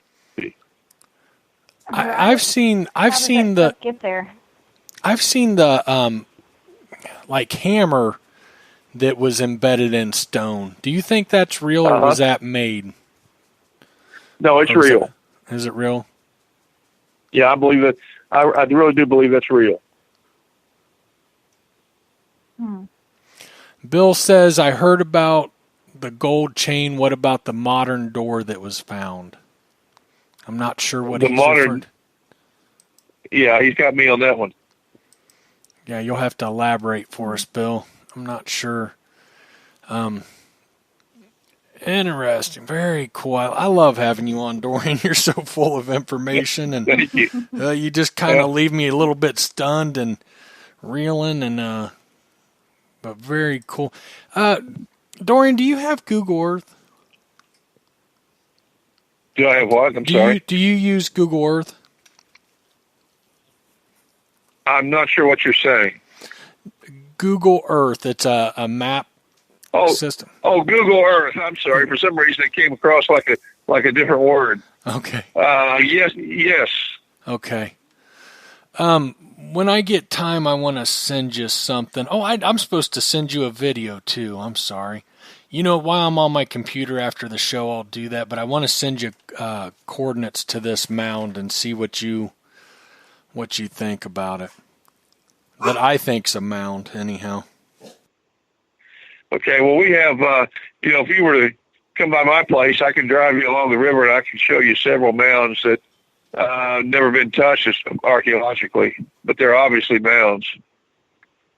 Wow. Yeah, that's very interesting. Oh, by the way, when we were talking about Prince Madoc and the White Indians a while ago, I forgot to mention that just recently, within the last 3 years, a family was, I guess, having a picnic or something at the falls, and I think one of the kids was playing around in the rocks and found a whole cache of Welsh gold coins. Whoa. Wow. Yeah, that is crazy. Absolutely crazy. Now what came of that? Don't know. It was just suddenly made the papers, and then it was gone. Interesting. So do you think those coins are bought and it's kept a secret, or what do you think happened? Well, yeah, the question is who bought the coins. Mm-hmm. That's not something that would people who are trying to keep the present version of history that's accepted would not want the information about those gold coins to get out. There was a second cache also found some years back at Augusta, Kentucky, on the Ohio River. There's a huge Indian burial ground. It's so big, it stretches for a mile or two. There's thousands and thousands of burials, and they say you can't dig a basement in Augusta, Kentucky without finding human bones. Mm. Wow. But I was also told there was like 4 or 5 Welsh gold coins found in one spot, one little cache there in that cemetery. Interesting. Yeah, I think it's amazing what's out there. Dorian, I really wanted to get to biblical archaeology, which you have done in several countries. But since we're going on 2 hours where we're at now, I say we save it for a later date. We'd love to have you back next week if you can. I know we use you a lot, but we would sure appreciate it. But we love it. Yeah. Yeah, absolutely. Okay. Well, the biblical archaeology is a fascinating subject. There is a lot of finds in that area that are being deliberately covered up by various governments. I know this to be true, because I was made to sign a non-disclosure agreement on what we found or discovered in the digs that we did. So much of what has been discovered, you see, again, governments have agendas. In Israel, let's face it, the main religion is Judaism. And of course, in Judaism, Jesus Christ is not accepted as an important figure, religiously. Mm-hmm. So anything that might reflect on his existence or anything that happened in the account of his life in the Bible that's discovered is suppressed automatically in Israel. They don't want it to get out. Mm-hmm. So I ran into some of that. Yeah, I ran into some of that, and again, I'm not attacking the religion of Judaism. I'm not anti-Semitic. It has nothing to do with that. But I am telling you that it was a fact of life, that it did happen. Mm-hmm. I saw it, I experienced it. And so, in my case, I just simply, they sent me the non-disclosure agreement by email, and I just added a couple of lines in it. We were to print it out and sign it and bring it with us when we worked on the digs, the official dig that involved the Israeli government. And I just put 2 lines in there that said, I reserve the right to hold any or all of this document null and void if it conflicts with my religious beliefs. And when we got there, nobody checked to see if I'd altered the document. They just checked to see if I signed it. So that leaves me free to talk about it. I did not make an oath that I would not talk about it, because I frankly did not talk about this conflicts with my religious beliefs. So it's that simple. I think the world needs to know what we found. I've been in the ruins of Sodom and Gomorrah 5 times, and I can take anybody there. I could probably take an atheist there and make a believer out of him when you see what's there. When you see the physical evidence for yourself, it is absolutely awesome. But anyway, that's the kind of things I warn you in advance that we'll be talking about if we do a program on biblical archaeology. No, I'm completely fine with that. Absolutely.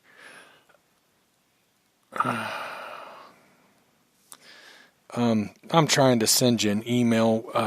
I'm having issues, but anyhow, yeah, I would love to get there. That was as important to me to get to tonight, and we just didn't make it. But let's plan on, we'll talk after the show, obviously, this week. You and I talk quite a bit, and we will figure out a date, hopefully this next week. Maybe you've got something Monday or Tuesday open. If not, we'll... And listen, Mike, what I would like to do, if we do this program, I have pictures that I would like your listeners to be able to bring up and see while we're talking about them. Okay. Can we do that? Absolutely. Okay. Mm-hmm. Okay. Yeah, I've got some pretty amazing, incredible pictures. One of the things that we did, the official dig I did with the Israeli government, we excavated a Roman crucifixion site on the side of Golgotha. So we're pretty sure we know where the Romans did all their crucifixions, including their most famous one there. And I've got pictures of the hole that probably held that stake. Mm-hmm. So we got some amazing things, and the public at large has not seen these things. They don't even know they exist. Yeah, that is very interesting. My computer is frozen. I am not sure what's going on. Hopefully I can end the show when it's time. But yeah, my computer is frozen. Oh, boy. Yeah, I got too much going on, I guess. There we go. Facebook open? There we go. No, I got it shut down. I was only trying to send you an email real quick, but I'll do that when we get off here. So let's wrap it up. I think we're at a good stopping point. Of course, next show, let's go biblical archaeology, and if anything else comes to mind, we can also do out-of-place archaeology. I think they fit really good, considering so much stuff is suppressed. I will tell you this. We get into biblical archaeology, we're going to get right back into out-of-place archaeology. Right. Because it turns out, there is strong evidence that there was a deluge, or what people commonly call Noah's flood. And the people that inhabited that earth on that side of the flood, the other side, were very, very big. They were much bigger than we are today. And, there is proof of that. Mm-hmm. And we'll be talking about that. So, absolutely. I appreciate you coming on. I had a blast. I'll tell you, Dorian, it's almost, it wears me out to have you on. You have so much information, such good information. I mean that in such a positive way. Please don't take me wrong, but you put so much stuff out there that I feel like I sound like an idiot trying to process it all and respond sometimes. You're just so full of knowledge. I'm trying to take notes. I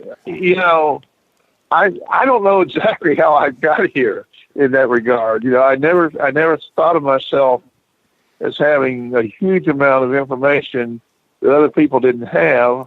I mean, I didn't set out to be that person. It's just that when I got hungry, when I began to discover that history that wasn't always like I'd been taught, I developed a hunger to know as much as I could about, what really happened. Right. Absolutely. Yeah. And I think, that's been the main driving force. If I've accumulated more than the average person, it's simply because I want to know. I still want to know. I've got projects and mysteries and things that I want to solve, and I want to know. And unfortunately, I'd need another 2 or 3 lifetimes to do it.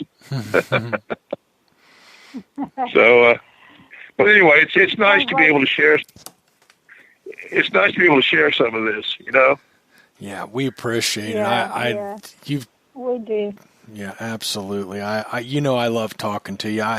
For the listeners out there, at least 2 or 3 times a week, I call Dorian and we get into some really long discussions, and it gets me in trouble. I don't always get my chores done and stuff like that, but I can't. I'll call Dorian up and think, okay, I got so much to do. I want to ask him this question. I just want to see if he's available for next week.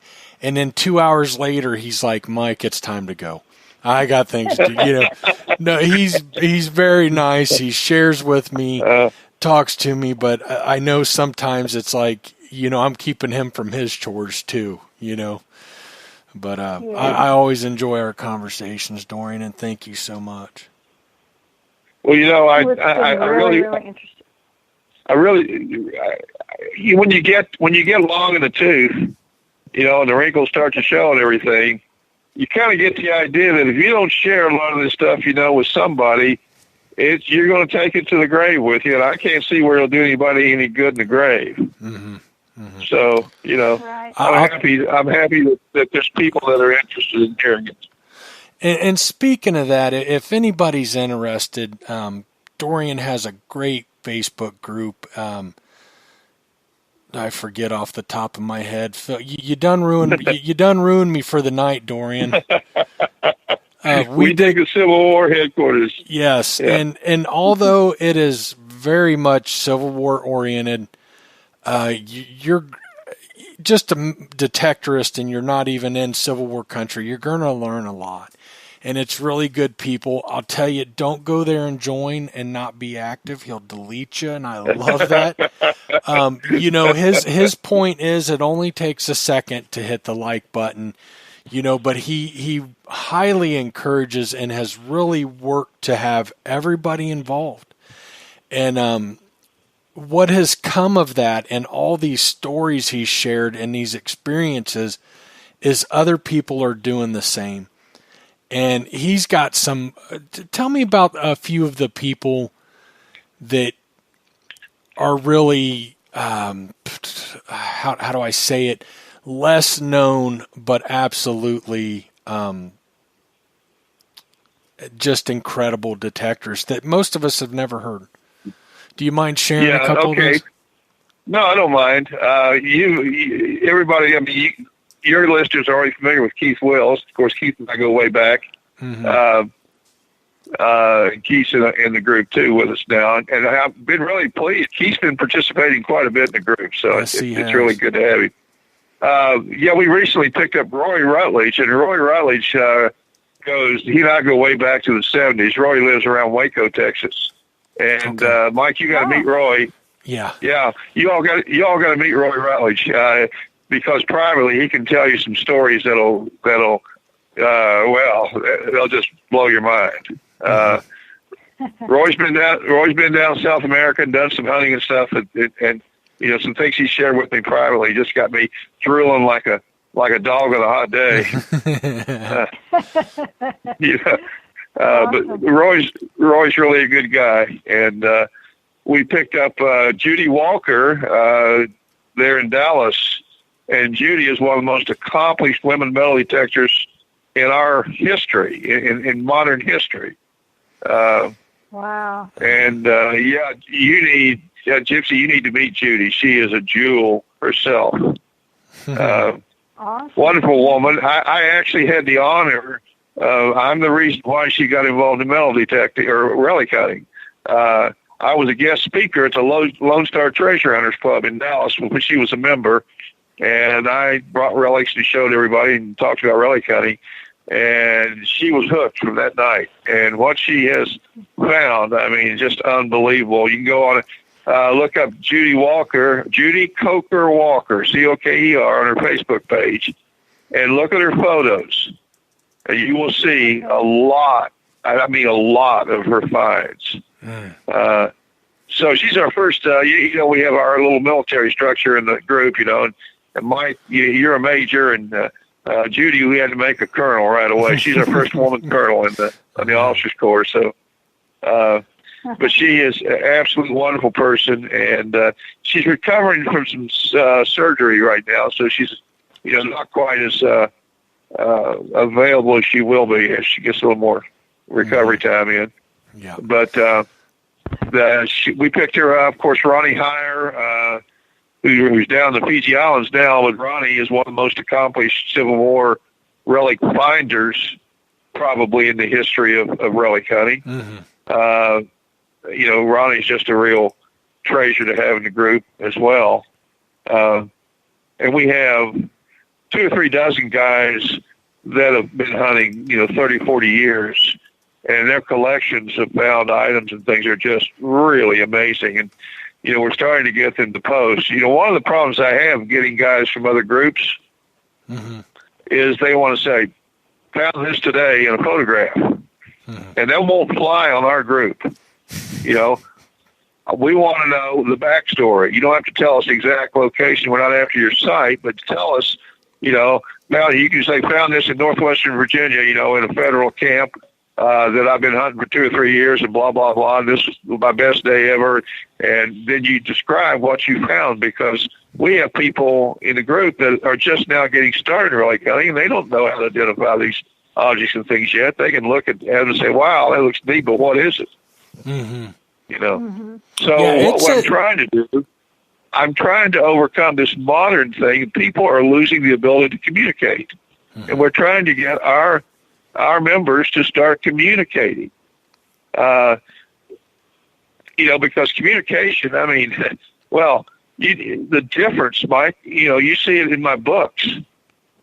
You know, I mean, I could summarize one of those 300-page books and probably get it down to 40 pages.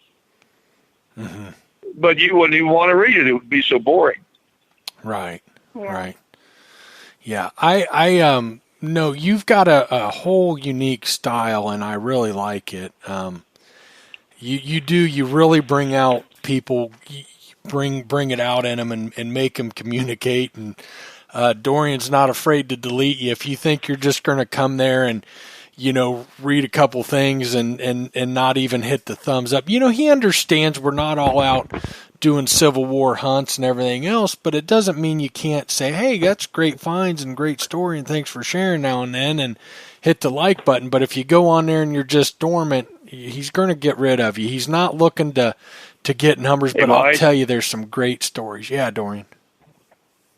Have a little mercy on me. You make me sound really bad here. Oh, listen, no, I don't think that's bad. It's different, and it's, you know. No, wait,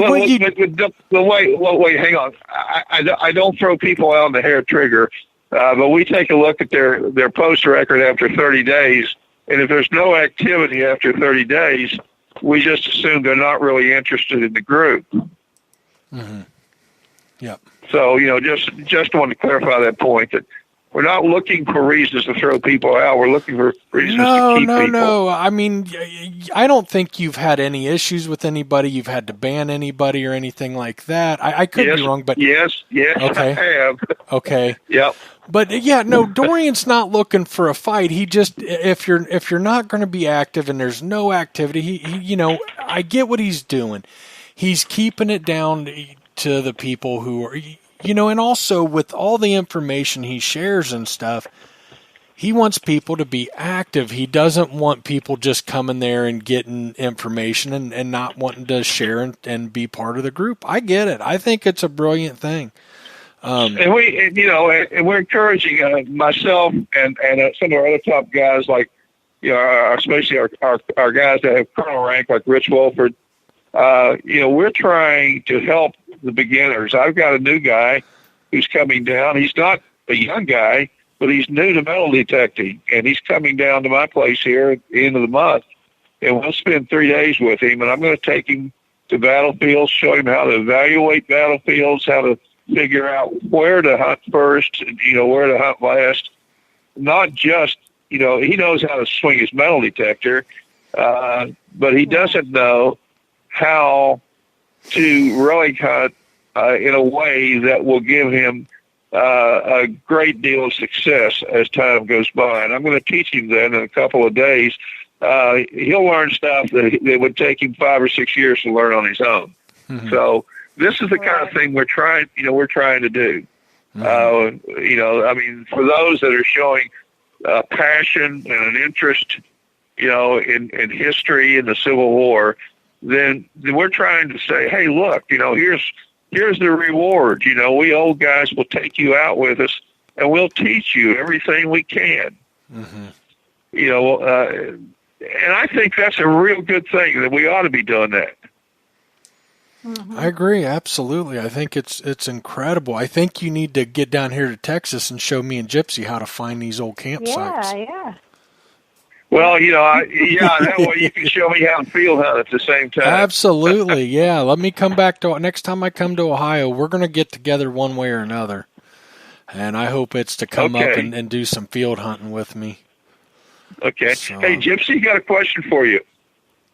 I was watching one of your videos, and you were fossil hunting. You were showing all kinds of fossils. Without giving away your site, was that in Texas? Yeah, it's actually right up the road from me. Are you serious? If you ever want to go. Yeah, if you ever want to go. It's funny. It's literally maybe 2 to 3 miles is a creek, and then there's a shopping center, and if you park in the back of that shopping center and walk down to the creek, up that creek there is where I was finding all those fossils. So. Wow. Boy. Well, one of the things on my fossil bucket list is a trilobite. We have them up here, but we've had them, and I've been to the sites where they're supposed to be, and I've never found a one. And they found some up. They found some up here that are like 16, 18 inches long. I had a couple trilobites. I believe trilobites. They were rolled up into a ball. They would do that, correct? Uh-huh. Yeah, I've got a couple trilobites, and then whatever the horns were and all that, I gave them all to my nephew, or I would have sent you one. I would have sent you one. My nephew, I gave him my fossil collection, and I'll tell you. Where did you find them? I found them in a creek just west of. Hold on, just west of. What's the name of that town? It's in Ohio. It's Wilmington, Ohio. Just west, probably 5 miles outside of. 5 miles outside, west of. There, yeah. Okay. Yep, I could put you right on. And I'll tell you what, if you ever get up into Ohio, my brother at the back of his property is a creek. Now, he's moved. He's no longer on that same creek, but he's less than 2 miles from where the other creek he was on that I found those. So if you ever wanted to go, if you found yourself around Wilmington, Ohio, let me know. And my brother would be more than happy to take you along the creek, and I can about bet. Now, it's a different creek that he's on, but we're talking less than 2 miles from where the other creek. So I would assume you're going to find some fossils. And then there's rarely water in it. It's wide. In the summer when it gets, you can walk that creek for miles without any deep holes or anything, and just rocks everywhere. Just rocks everywhere, cool. Dorian. You let me know, and I'll put you on it. And you too, Gypsy. You ever get back to Ohio without me, I can put you on it. He'd be more than happy to take you guys out. All right. Yeah, I love fossil hunting too. My dad would take us out as kids, and we'd go fossil hunting in West Texas and stuff. Oh, that's fun. Oh boy. One quick thing I wanted to mention before we close. Wayne Peterson had asked me to say something about the upcoming rendezvous hunt in Colorado, that Watts is going to be putting on a special that if you sign up before, if you sign up by June 1st for the rendezvous hunt, that they're going to give away 3 years of Watts membership as well with it. Wow. 3 free years. Yeah, and then if you're already a member, like say you still have 1 more year, they're just going to still add that on, or we might have to ask Wayne in the next one, but something like that. Anyway, it sounded like a really good special, so just wanted to throw that out there real quick before we end it here. Good deal. Yeah, that ought to be a fun time. Do you know if the cutoff is still May 15th, which is 2 days from now? Yeah, I think it is for, but I mean, you can basically still sign up until then, but I think if you sign up by June 1st, you can get that special, so that'll include then. So I guess the cutoff to get the I don't know if it was the same rates. It may be different. Yeah, I think it's a little more expensive. It's $215 per person now. He's in June 1st. Yeah. I must have changed again maybe because I thought it was May 15th. That's what I have written down. But good deal. Yeah, I think it was. Okay, let's call it a night. Let's call it a night, guys. All right, I'm more out. It was a wonderful podcast. I enjoyed it. Yeah, I Thanks, enjoyed Dorian. it. Dorian's like the man. Appreciate it, Dorian. And we shall talk to you guys later. Enjoying being with you guys. Good night, everybody. All right, good night, guys. Well, there you have it. We got it in. Boy, I love talking to Dorian. Love having him on. We'll just keep having him on as long as he'll come back. I'm surprised he's still coming and talking to me. Like I said, I talked to him quite a bit. We'd like to thank some of our friends of the All Metal Mode podcast on Facebook. We Dig the Civil War headquarters. Again, that's Dorian's Facebook group. Zero Discrimination. She's on Facebook, and she has a group on Facebook, and of course, the YouTube channel, Girls Rock Metal Detecting, same thing, and that's Kimmy Price. She's a wonderful person, she's a hardcore detectorist. Ohio Relic Hunting, one of my favorites, Dirt Pirates Detecting, and if you'd like to be added to the list, help us out a little bit, share the show, tell your friends, post it in your group, we'd sure appreciate it. Good night, everybody, and thanks for tuning in.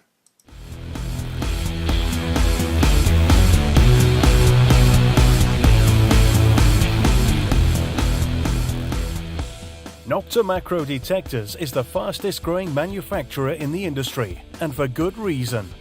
Many detectorists, including Mike Hare, call us the most innovative, but we are so much more than that.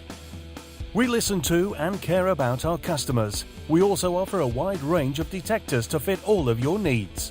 Come check out all of our products today at www.noctadetectors.com. Detectors for everyone, everywhere, a lifetime.